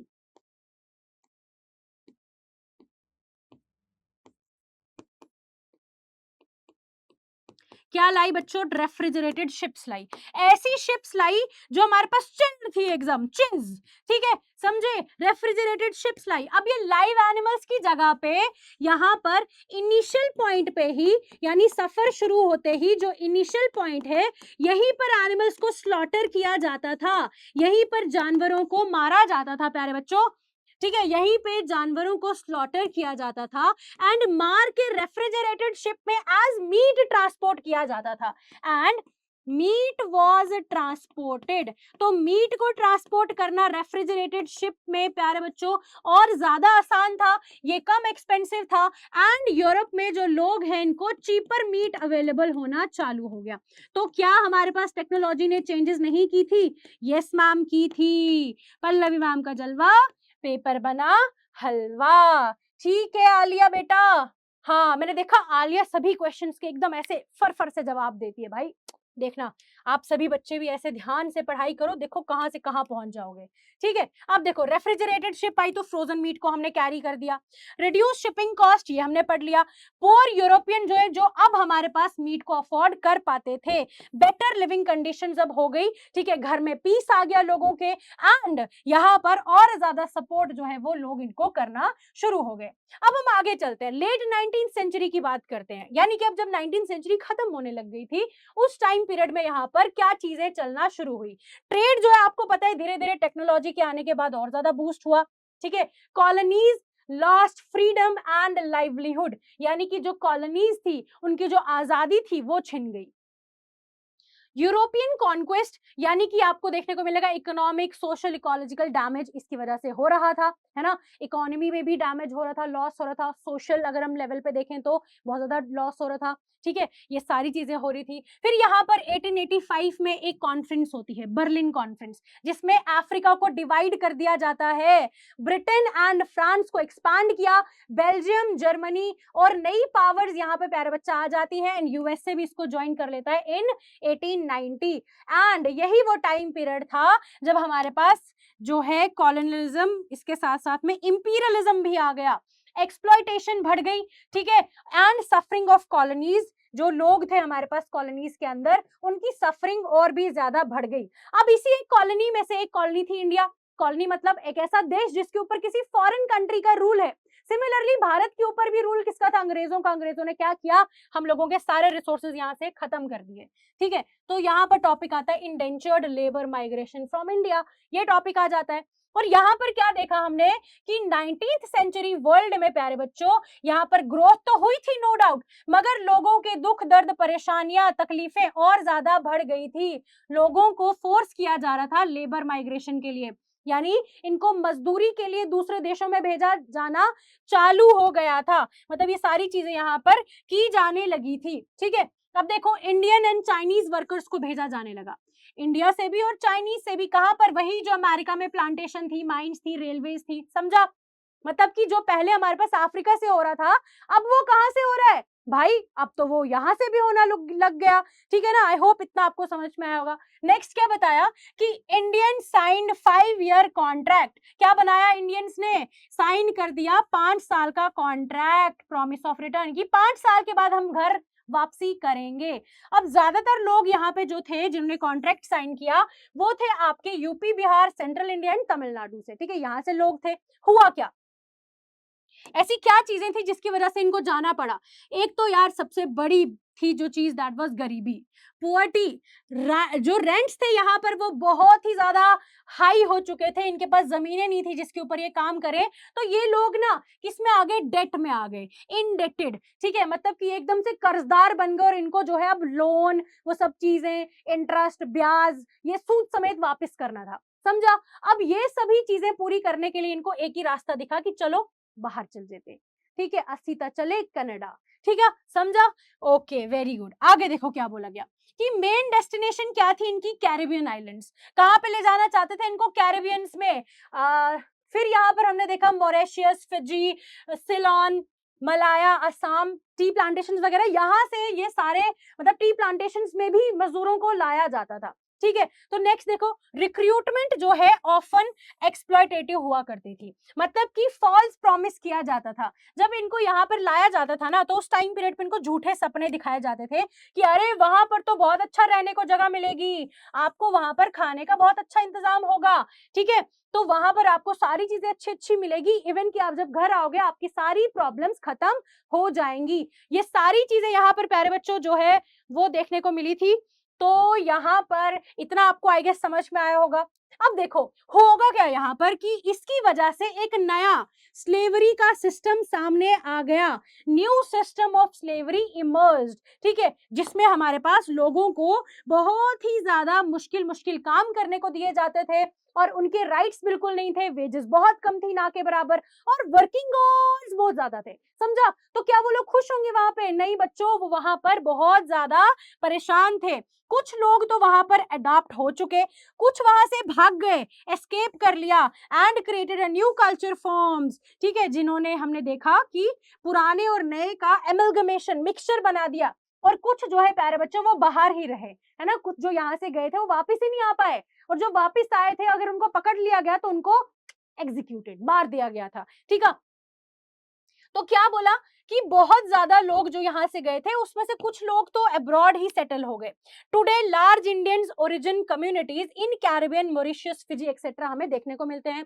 उनके डिसेंडेंट्स, कुछ फिगर, फेमस फिगर्स हैं जिनके डिसेंडेंट्स भारत से हैं। जैसे अगर आप वीएस नायपॉल की बात करो, कुछ क्रिकेटर्स हैं जैसे आपके शिव नारायण चंद्रपॉल, आपका नाम उनका ऐसे सुनने को क्यों दिखता है आपको कि यार ये तो इंडियंस के नाम होते हैं, ऐसे ऐसा इनका नाम क्यों है? क्योंकि इंडेंचर्ड लेबर के जरिए भारत से इनके पूर्वज गए होंगे वहां पर प्लांटेशन पे काम करने के लिए, स्लेव्स बनकर, ठीक है, और वो वापस नहीं आ पाए और उनकी वही लीनिएज वही चालू हो गई। तो इसको बोला गया कि यार एक नया सिस्टम अब्रॉड में चल गया था जो था यहाँ पर स्लेवरी का, ठीक है ना। तो from 1900s Indian Indian nationalist opposed indentured, जो हमारे यहाँ पर नेशनलिज्म के लिए आवाज उठा रहे थे लोग, उन्होंने बोला कि यार ये जो कल्चर है ना, जो लोग यहाँ से बाहर लिए जा रहे हैं, इसको खत्म किया जाना चाहिए। And finally it was abolished in 1921।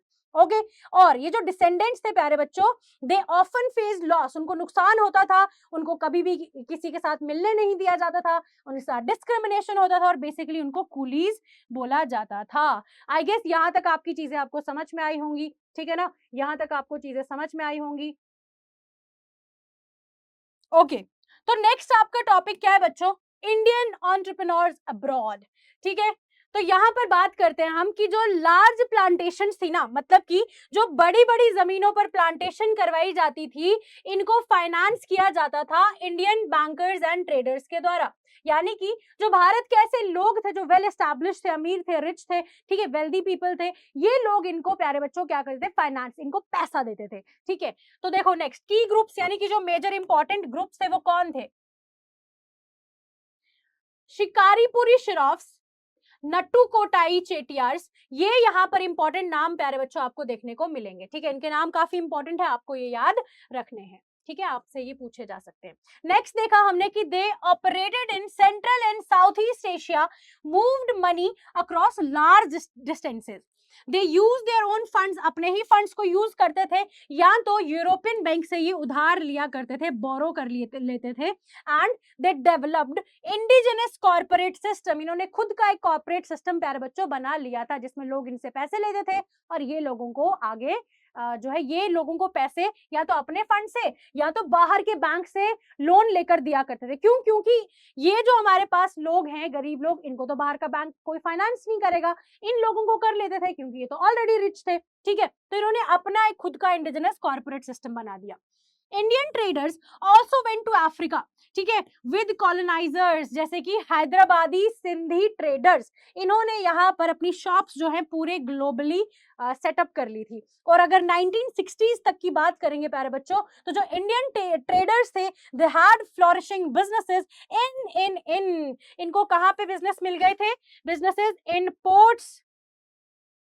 Port cities, ठीक है, selling goods to locals and tourist. Port cities यानी कि जो पोर्ट्स के पास में शहर थे, वहां पर इन्होंने अपने अच्छे बिजनेस शॉप्स खोल दी थी पोर्ट सिटीज के अंदर, वहां पे टूरिस्ट को और लोकल्स को अपना सामान ये बेचा करते थे। अब बात करते हैं कश्मीरी शॉल ट्रेडर्स की।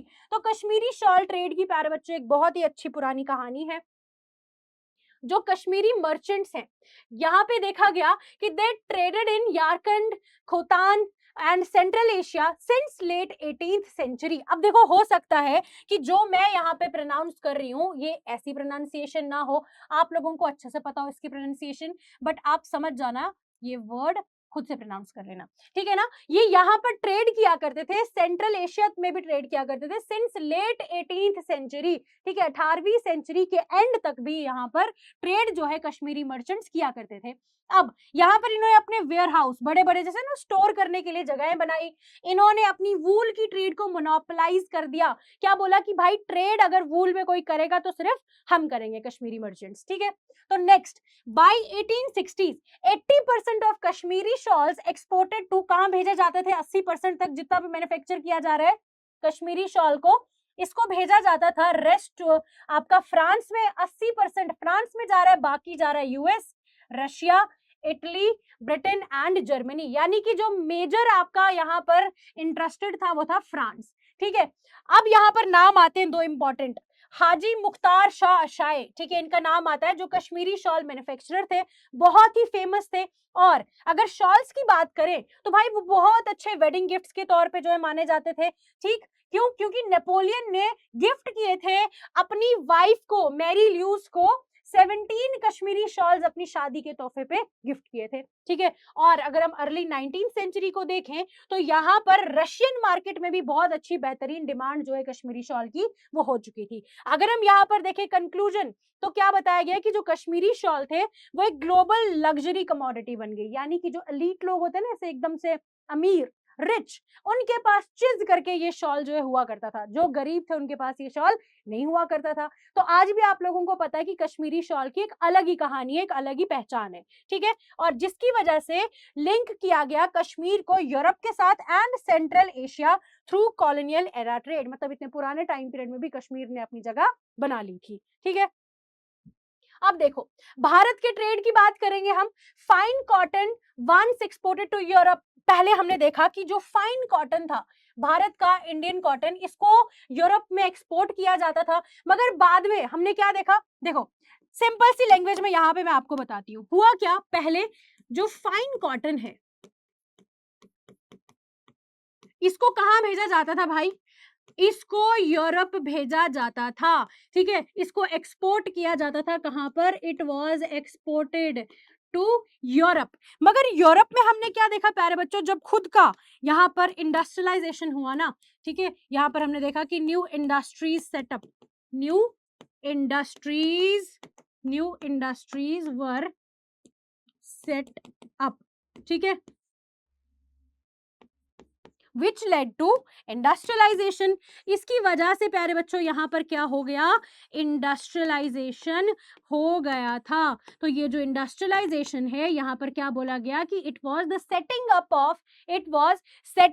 Of industries, it was setting up of industries, ठीक है, जो ब्रिटेन में हुई थी, तो इसको बोला गया इंडस्ट्रियलाइजेशन। अब इंडस्ट्रियलाइजेशन आया, इसकी वजह से क्या हुआ कि यहाँ पर इन्होंने खुद का ही चीप कॉटन प्यारे बच्चों बनाना चालू कर दिया, मैन्युफैक्चर्ड। और क्या बोला गया, इन्होंने बोला, जो ये इंडस्ट्रीज वाले थे, इन्होंने बोला कि भाई बाहर से, यानी कि आपके इंडिया से तो अब कॉटन यहाँ नहीं आना चाहिए, क्यों, अब हम अपना कॉटन मैन्युफैक्चर कर रहे हैं, और इसी को आप क्या करो उल्टा, इसी को ले जाकर, जो क्लोथ्स हम यहाँ से बना रहे हैं, इसी क्लोथ को ले जाकर भारत के मार्केट में बेच डालो, ठीक है। तो इंडियंस को यूज किया गया सिर्फ और सिर्फ पागल बनाने के लिए। तो अब हमारा कॉटन जो है, जो यहाँ पर इतना ज्यादा पहले बूम में था, जो इतना ज्यादा कॉटन बूम हुआ था प्यारे बच्चों, अब वो धीरे धीरे क्या होने लग गया, डिक्लाइन। यानी कि जो पहले यहाँ पर जितने भी प्लांटेशन में लोग काम करते थे, जिनको फायदा हो रहा था किससे, कॉटन की कल्टीवेशन से, अब वो क्या कर रहे थे बताओ। अगर मैम कॉटन नहीं तो क्या, कॉटन नहीं तो क्या, तो भाई यहाँ पर मैं आपको बताती हूँ कि इन लोगों ने यहाँ पर अब क्या करना चालू कर दिया। ये यहाँ पर ना, जो हमारे पास यूरोपियंस थे, ठीक है, जो यूरोपियंस थे, जो ब्रिटिशर्स थे, इन्होंने क्या किया, इन्होंने देखा कि भाई जो ओपियम है ना, ओपियम यहाँ पर ऑब्जर्व्ड कि ओपियम बहुत ज्यादा यूटिलाइज किया जा रहा है चाइना के द्वारा, चाइना को ओपियम की बहुत ज्यादा यहाँ पर डिमांड है। तो इन्होंने क्या किया, इन्होंने, जो यूरोपियंस हैं, इन्होंने इंडियन पीजेंट्स को फोर्स करा, क्या बोला, फोर्स करके बोला कि भाई अब से तुम क्या करोगे, ओपियम को यहाँ पर उगाओगे, चाहे इसकी यहाँ पर डिमांड हो या ना हो। तो यहाँ पर जितने भी यूरोपियंस थे, इन्होंने इस ओपियम को ट्रेड किया चाइना में, और इधर से जो इनको ट्रेड करके मिला प्रॉफिट, इस प्रॉफिट से ही फर्दर इनके साथ वापस से ट्रेड करना चालू कर दिया, समझा। मतलब इतना पैसा घुमाया, और इंडियंस की सारे के सारे रिसोर्सेज को यूटिलाइज करके इंडिया को खाली एक मार्केट की तरह बनाकर रख डाला, ठीक है। यही यहाँ पे स्टोरी बताई गई है। तो यहाँ पर एक्सपोर्ट क्या हो रहा था प्यारे बच्चों, Britain used opium profits to pay Chinese tea, China से चाय और बाकी टी एंड अदर इंपोर्ट्स प्यारे बच्चों कराए जाते थे, और ये उसी पैसे से हो रहा था जो यहाँ पर ओपियम को बेच के कमाए गए थे। ठीक है, और भारत को क्या बना दिया, मार्केट फॉर ब्रिटिश गुड। जो ब्रिटेन के गुड्स हैं सिर्फ वही यहाँ पर बेचे जाने लग गए थे। ठीक है, अब देखो धीरे धीरे हुआ क्या कि हमारे पास यही जो सरप्लस यहाँ से बनने लग गया ना, यानी कि जो इंडिया से इसको इतना ज्यादा मुनाफा होने लग गया था ब्रिटेन को, ये क्या कर रहा था, इसी से अपने जितने भी ऑफिसर्स हैं उनकी सैलरीज दे रहा था। ठीक है, उनको पेंशन पे कर रहा था। ठीक है, जितने भी पैसे यहाँ पर प्यारे बच्चों ये खर्च कर रहा था, तो हमारे ही पैसे से उनको पे कर रहा था। अब आपका जो नेक्स्ट टाइम पीरियड आता है that is inter war economy. क्या आता है इंटर वॉर इकोनॉमी, यानी कि हम बात करेंगे अब वर्ल्ड वॉर वन की। तो आप सभी बच्चों को पता है कि जो वर्ल्ड वॉर वन है ना, जो वर्ल्ड वॉर वन है, आपको पता है बाल्कन क्राइसिस के बाद हुआ था, पिछले चैप्टर में हमने पढ़ा था कि यहाँ पर ऑटोमन एम्पायर के डिक्लाइन के बाद हुआ क्या था बेसिकली, कि जो बाल्कन था एक बहुत अच्छा ट्रेडिंग स्पॉट था, और वहां पर जितने भी अंदर के देश थे ना उनमें अच्छी जो है बॉन्डिंग नहीं थी। अब वहां पर जो मैंने आपको ऑलरेडी बताया था कि घर के अंदर अगर जो है चीजें ऐसे अच्छी नहीं होगी एकदम से, तो बाहर से अटैक करना बहुत आसान होगा। सिमिलरली बड़ी बड़ी पावर्स ने यहाँ पर क्या कर दिया, इस सीन में जंप कर दिया और वो बाल्कन के ऊपर अपना कंट्रोल करना चाहते थे। Eventually it led to the world war one. ठीक है, और टाइम पीरियड क्या था, 1914 से लेकर 1918 का टाइम पीरियड था। आई होप ये चीजें आपको याद होंगी, जिसको नहीं याद है फिर तो गड़बड़ है, अगर याद है तो वारिया असल असल पेट।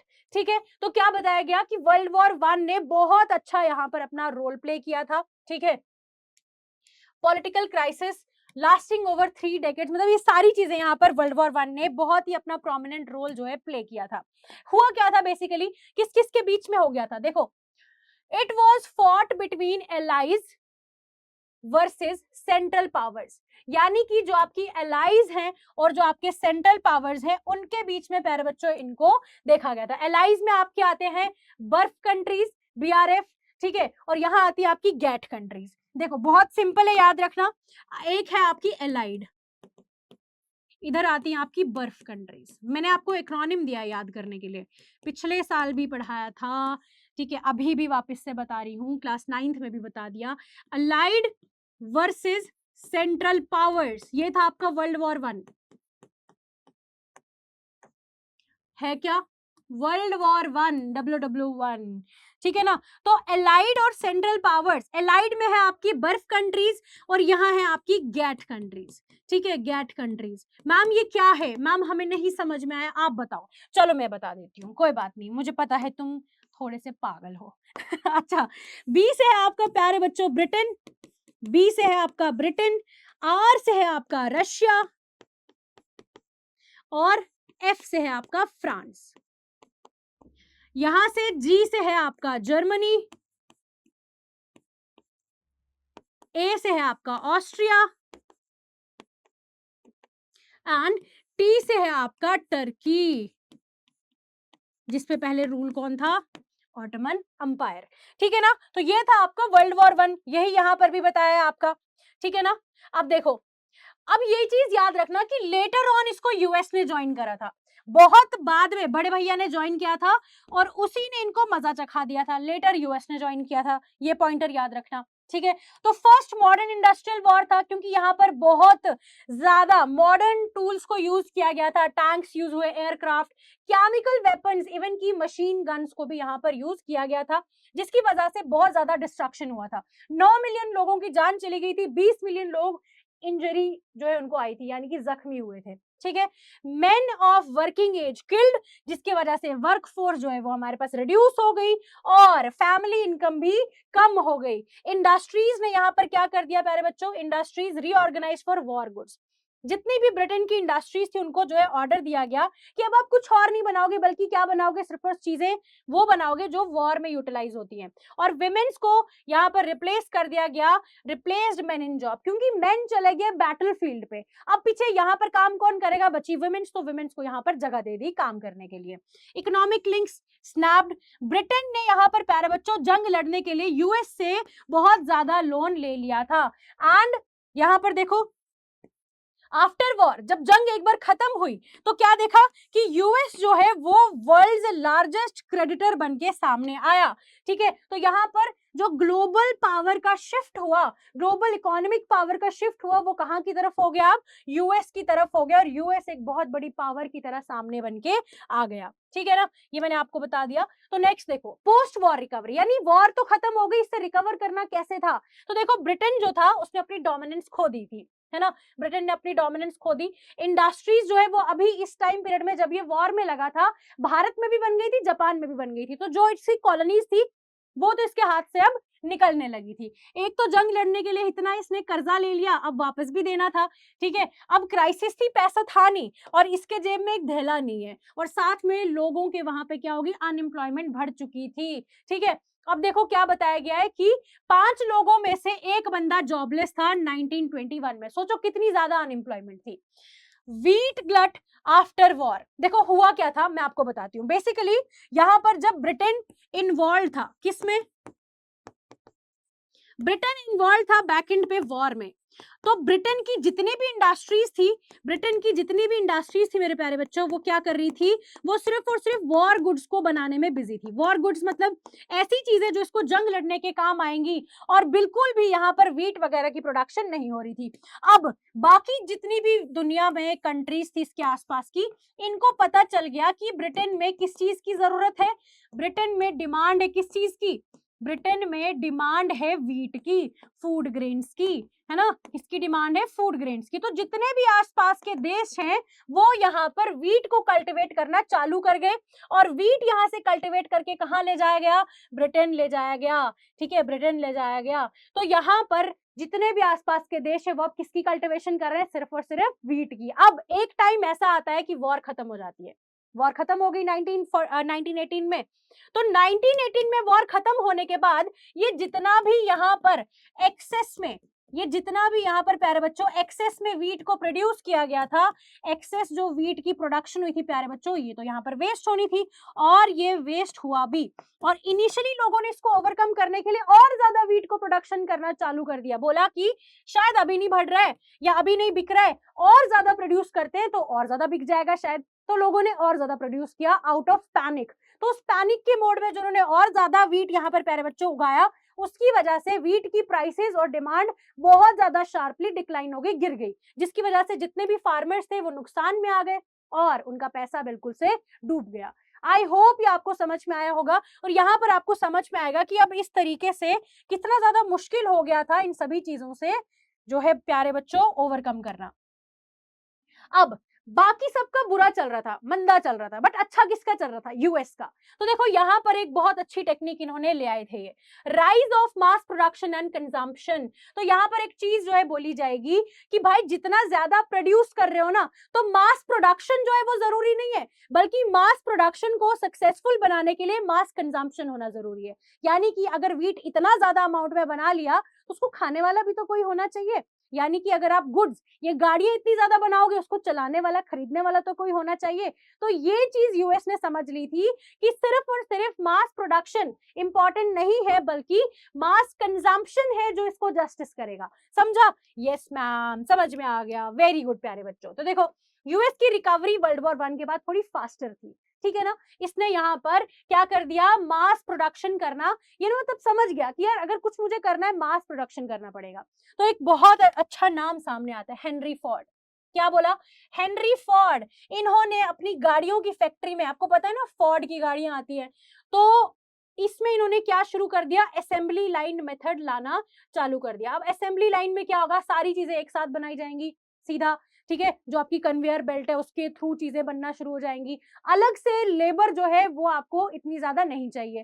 तो इसने एक चीज यहाँ पर निकाली, that was production through assembly line method. ठीक है, तो देखो इसकी वजह से जो भी यहाँ पे प्रोडक्शन थी, ठीक है, it was faster and cheaper cars available हुई, और जो मॉडल था इसको बोला गया टी मॉडल कार्स। ठीक है, अब हुआ क्या, जितने भी वर्कर्स थे शुरुआती टाइम पे उन्होंने यहाँ पर क्विट कर दिया, ठीक है, बट फोर्ड जो था, हेनरी फोर्ड, बहुत ही खतरनाक था।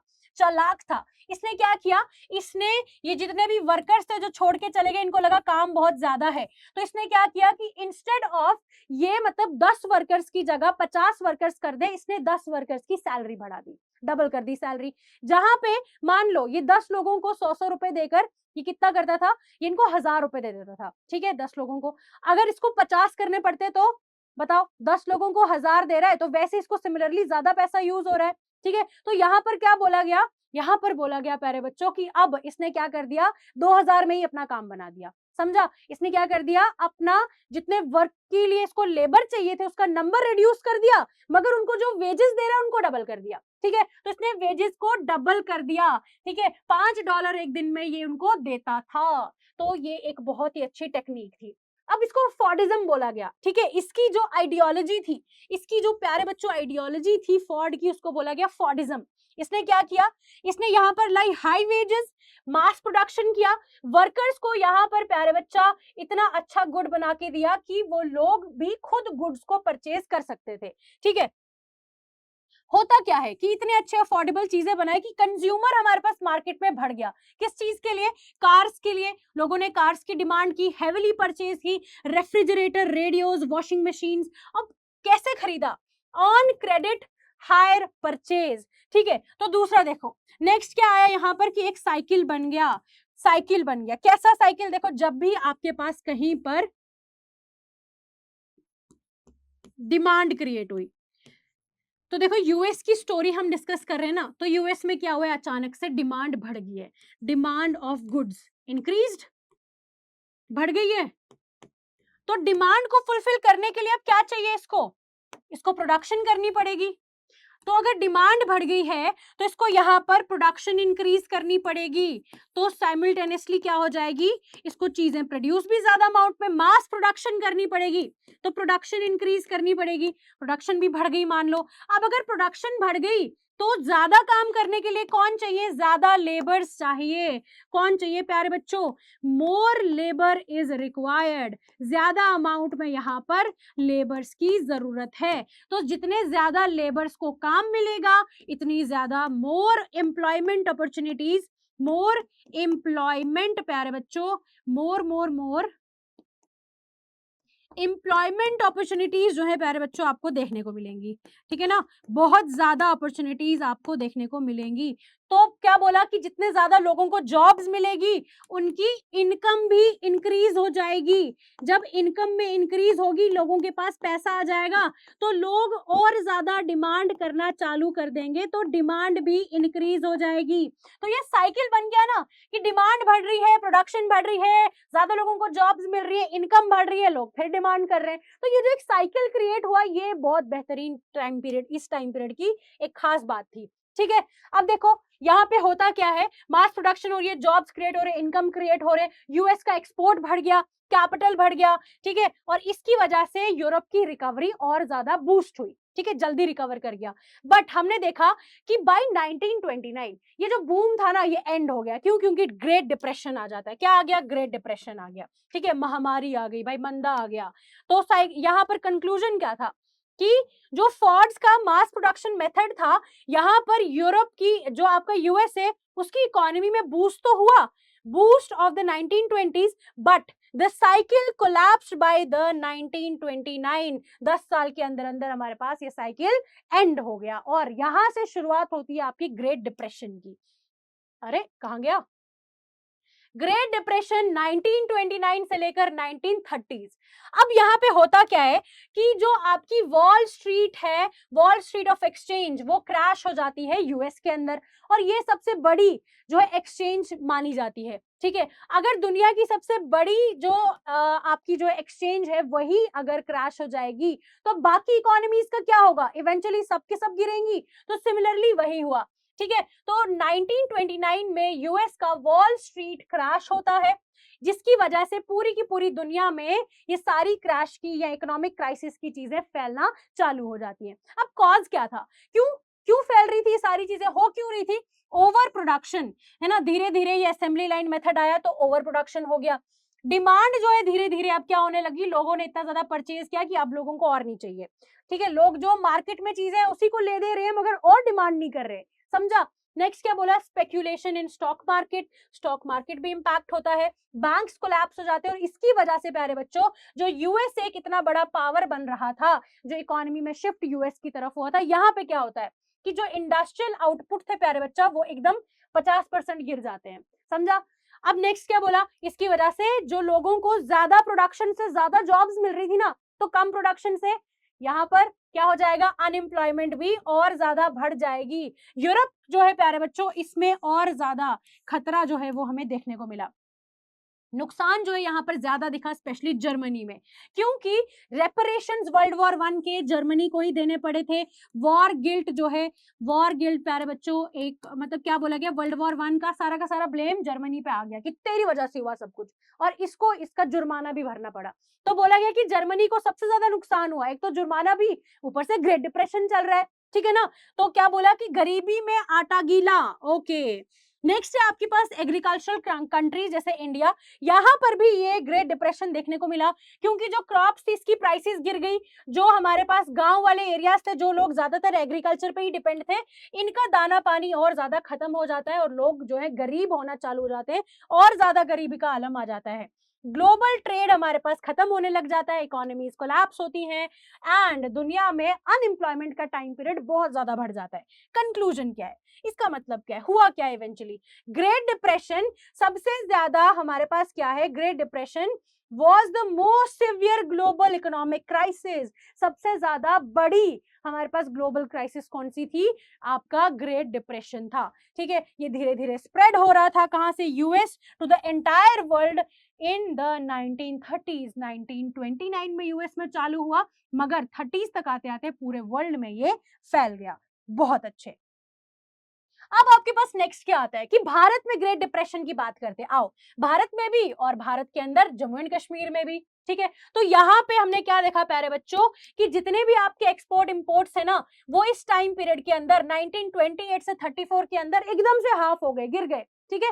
और जो वीट की प्राइसेस है वो भी 50% डिक्लाइन हो गई। और आपको पता है कि जो भारत है वो एक एग्रेरियन कंट्री है। क्या है, एग्रेरियन कंट्री है। तो दैट मीन्स कि ये एग्रीकल्चर पे बहुत ज्यादा डिपेंड करता है। अगर एग्रीकल्चर में ही प्राइसेस गिर गई तो भारत तो गया, ठीक है। सिमिलरली यहाँ पर भी हुआ, ठीक है ना। ये आप लिख सकते हो पॉइंट्स आपके, ग्रेट डिप्रेशन जो हमारे पास इंडिया पे क्या असर था। पीजेंट्स को सबसे ज्यादा यहाँ पर मुश्किलात देखनी पड़ी, सबसे ज्यादा बुरा असर इनके ऊपर था। क्यों, क्योंकि आपको तो पता है कि ये लोग जो है अपनी जमीनें नहीं होती है, ये कर्ज लेकर जो है क्या करते हैं प्यारे बच्चों, यहाँ पर एग्रीकल्चर को प्रैक्टिस करते हैं। अब यहाँ पर इन्होंने प्रैक्टिस भी की, कर्ज भी ले लिया, अब क्रॉप्स नहीं बिकी, पैसा उतना वापस नहीं आया, तो किसमें चले गए ये, यहाँ पर प्यारे बच्चों इनको नुकसान देखना पड़ा, कर्ज में डूब गए, ठीक है। अब जितना इनके पास पैसा कमाया हुआ था वो भी चला गया, जमीनें जो थी वो भी चली गई, ठीक है। एंड यहाँ पर इनने एक चीज प्यारे बच्चों की थी, अपनी जमीन को, इस कर्ज को चुकाने के लिए क्या कर दिया, गिरवी रख दिया। मॉर्टगेज मतलब गिरवी रखना, ठीक है, जिसके अगेंस्ट में इनको पैसे मिल गए। अपनी जो ज्वेलरी थी, जो गहने थे, इनको प्यारे बच्चों गोल्ड इन्होंने बेच दिया। और ये एक इंपॉर्टेंट यहाँ पर पॉइंट है, इसको याद रखना। बोला जाता है कि जो हमारे पास ग्रेट डिप्रेशन है ना, और जो हमारे पास ये ग्लोबल क्राइसिस था, इससे बाहर यानी कि ओवरकम करने के लिए भारत ने एक बहुत अच्छा धक्का दिया था। वो क्या था, इंडिया ने बूस्ट किया इकोनॉमीज को। कैसे, ये अपने गोल्ड रिजर्व से। भारत ने इतना ज्यादा, आपको पता है ना इंडिया में लोगों को गोल्ड का कितना शौक है, ये आज नहीं है, पुराने टाइम पीरियड से है।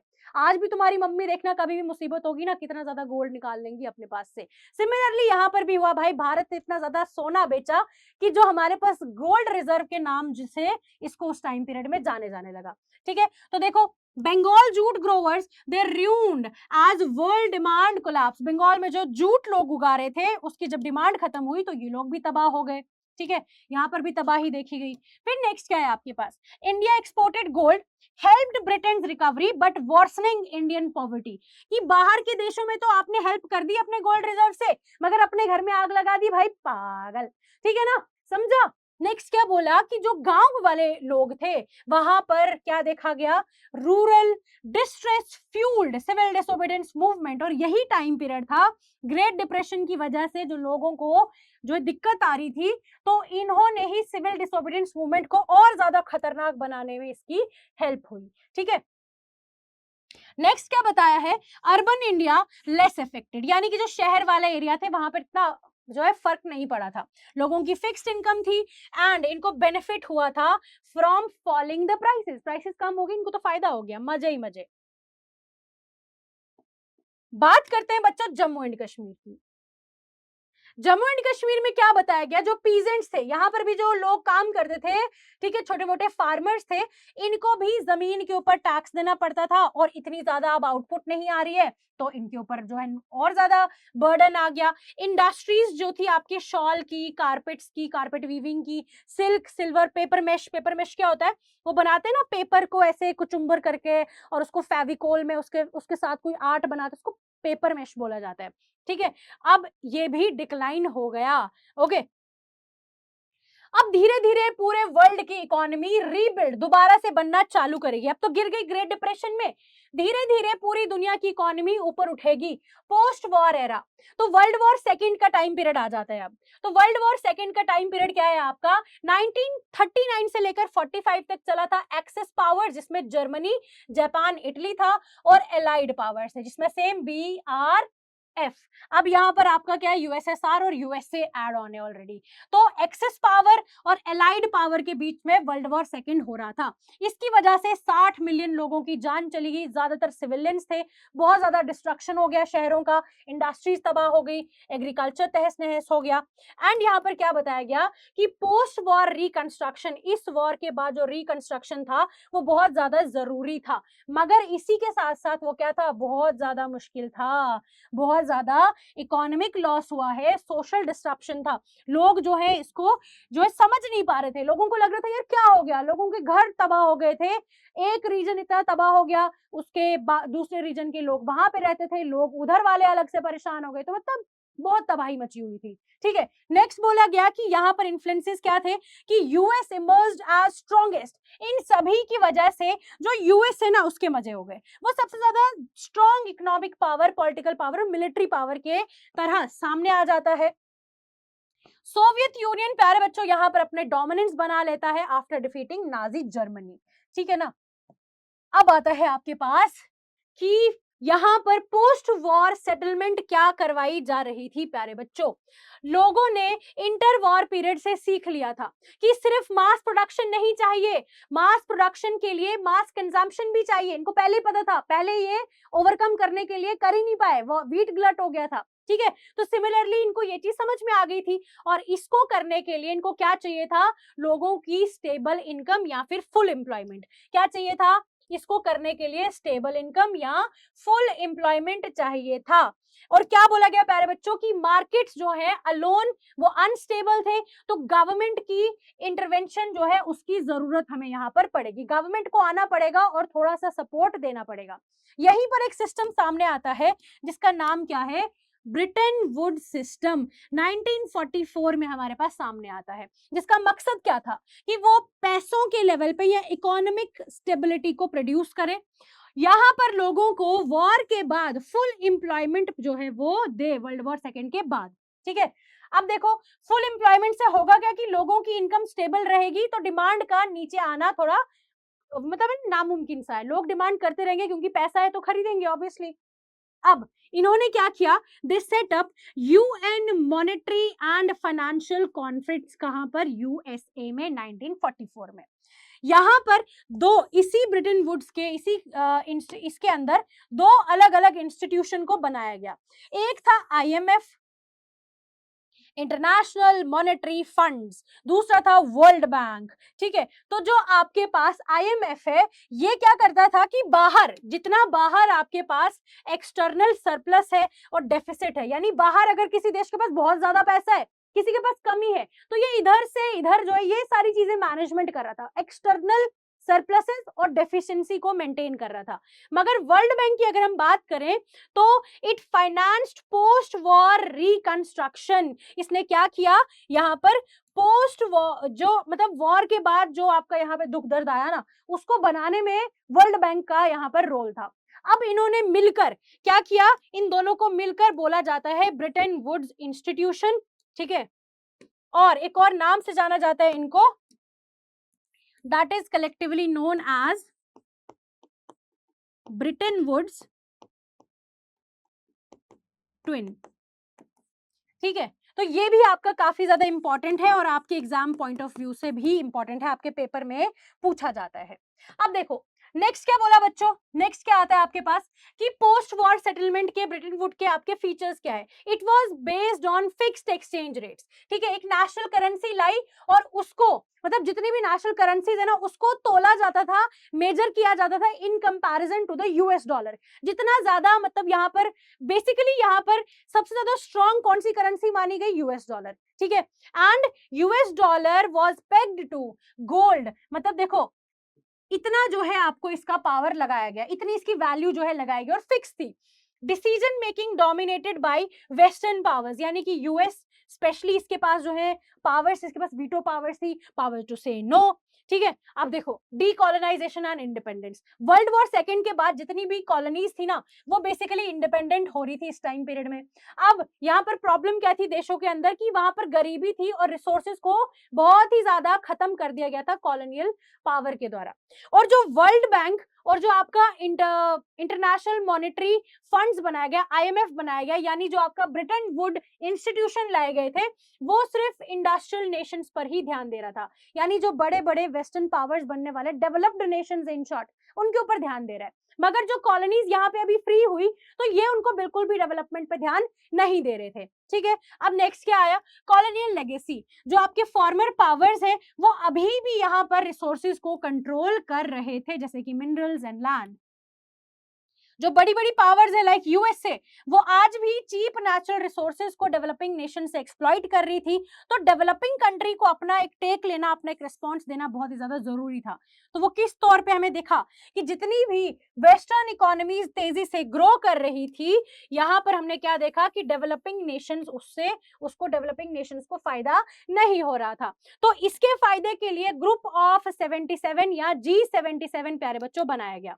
क्या लाया गया, ग्रुप ऑफ 77 या G77 बनाया गया। इन्होंने डिमांड करा किसके लिए, न्यू इंटरनेशनल इकोनॉमिक ऑर्डर, जिसको क्या नाम दिया था, नियो, नियो बोला गया। याद रखना ये आपसे पूछा जा सकता है 1970 में, जिसका काम क्या होगा, जो करेगा काम यहाँ पर डेवलपिंग कंट्रीज के लिए है ना, जो डेवलपिंग जो अभी अभी डेवलप हो रहे इंडिपेंडेंस के बाद उनको और ऊपर लेकर जाएगा। तो आई होप ये सारी चीजें आपको समझ में आई होंगी। अब आपका लास्ट टॉपिक बचता है कि अब धीरे धीरे ब्रिटेन वुड जो आपका एग्रीमेंट था वो भी खत्म हो जाता है, ठीक है, और ग्लोबलाइजेशन आपका यहाँ पर देखने को मिलेगा। ब्रिटेन वुड्स का कोलैप्स हो जाता है 1970 में, क्यों, क्योंकि यूएस डॉलर वीक हो जाता है, ठीक है, गोल्ड लिंक टूट जाता है और जो फिक्स्ड एक्सचेंज रेट जो इन्होंने बनाया था, जो यूएस डॉलर को इतना फिक्स कर दिया था गोल्ड के अगेंस्ट में, वो टूट जाता है, कोलैप्स हो जाता है। अब जो है हमारे पास यूएस की उतनी वैल्यू, यूएस डॉलर की उतनी वैल्यू नहीं रही और जो आपका फिक्स्ड एक्सचेंज रेट है इसको रिप्लेस कर दिया गया था फ्लोटिंग एक्सचेंज रेट के द्वारा, जहां पर करेंसीज क्या कर सकती हैं, क्या बताया, currencies fluctuate by demand and supply, यानी कि डिमांड और सप्लाई के बेस पर ही यहां पर करेंसीज को फिक्स करा जाने लगा, तो नाम दिया गया फ्लोटिंग एक्सचेंज रेट, ठीक है। नेक्स्ट देखो यहां पर राइज होता है एमएनसीज का, ठीक है। तो मिड 1970s में जो वेस्ट था वहां पर अनएम्प्लॉयमेंट बहुत तेजी से बढ़ गई, ठीक है, और एमएनसीज अब यहां पर धीरे धीरे कहां चली गई, लो वेज कंट्रीज की तरफ चलना शुरू कर देती है, that is China, India and Brazil, जहां पर लेबर इनको बहुत ज्यादा मिले और वेजेस भी इनको कम देनी पड़े। तो एमएनसीज की फुल फॉर्म क्या है, मल्टीनेशनल कॉर्पोरेशन। ये हमारे पास एक ऐसी कंपनीज होती हैं जो जिनका हेड ऑफिस एक जगह पे होता है मगर वो वर्क अलग अलग कंट्रीज में करते हैं, इनकी ब्रांचेस अलग अलग दुनिया में नहीं प्यारे बच्चों, कंट्रीज में, अलग अलग कंट्रीज में यहाँ पर देखने को मिलता है। अब देखो ये क्यों जा रहे हैं इन वाले नेशंस में, क्योंकि यहाँ पर लेबर इनको बहुत चीप मिल रहा है एंड जिसकी वजह से ग्लोबल ट्रेड बूस्ट हो रहा है और पैसा अच्छे से ये बना पा रहे हैं। चाइना का रोल क्या है इसमें, देखो चाइना ने तो पहले ही खुद को आइसोलेट कर दिया था ना, अर्लियर आइसोलेटेड सिंस 1949, ठीक है। तो नेक्स्ट क्या बताया गया कि इन 1980s reform plus USSR collapse, यहाँ पे हमारे पास दोबारा से इंटीग्रेशन हुआ था, रीइंटीग्रेट हुई थी चीजें, with India and Brazil became की प्लेयर्स इन द ग्लोबलाइजेशन, यानी कि भारत और ब्राजील अब यहाँ पर इंपॉर्टेंट खिलाड़ी के रूप में सामने हमारे पास आते हैं। तो प्यारे बच्चों आपके पास यहाँ पे होमवर्क क्या रहेगा कि मैम आप लोग नंबर 1 मुझे बताओगे कि हमारे पास ब्रिटेन वुड्स एग्रीमेंट क्या था?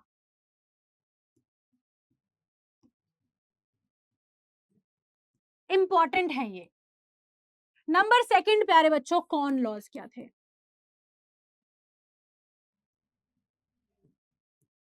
ठीक है ना? तो ये दो चीजें प्यारे बच्चों आपको यहाँ से बहुत ही ज्यादा इंपॉर्टेंट है, इसको आराम से आप अटेम्प्ट कीजिएगा। क्वेश्चन के आंसर्स आपको कमेंट सेक्शन में जरूर से देने हैं।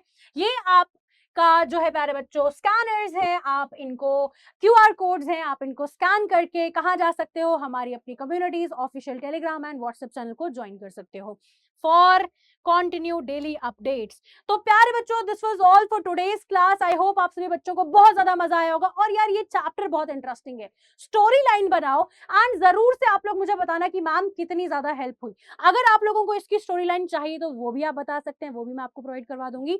बेस्ट ऑफ लक प्यारे बच्चों, अच्छे से पढ़ाई कीजिएगा। तब तक के लिए अपना ध्यान रखिए। Bye bye.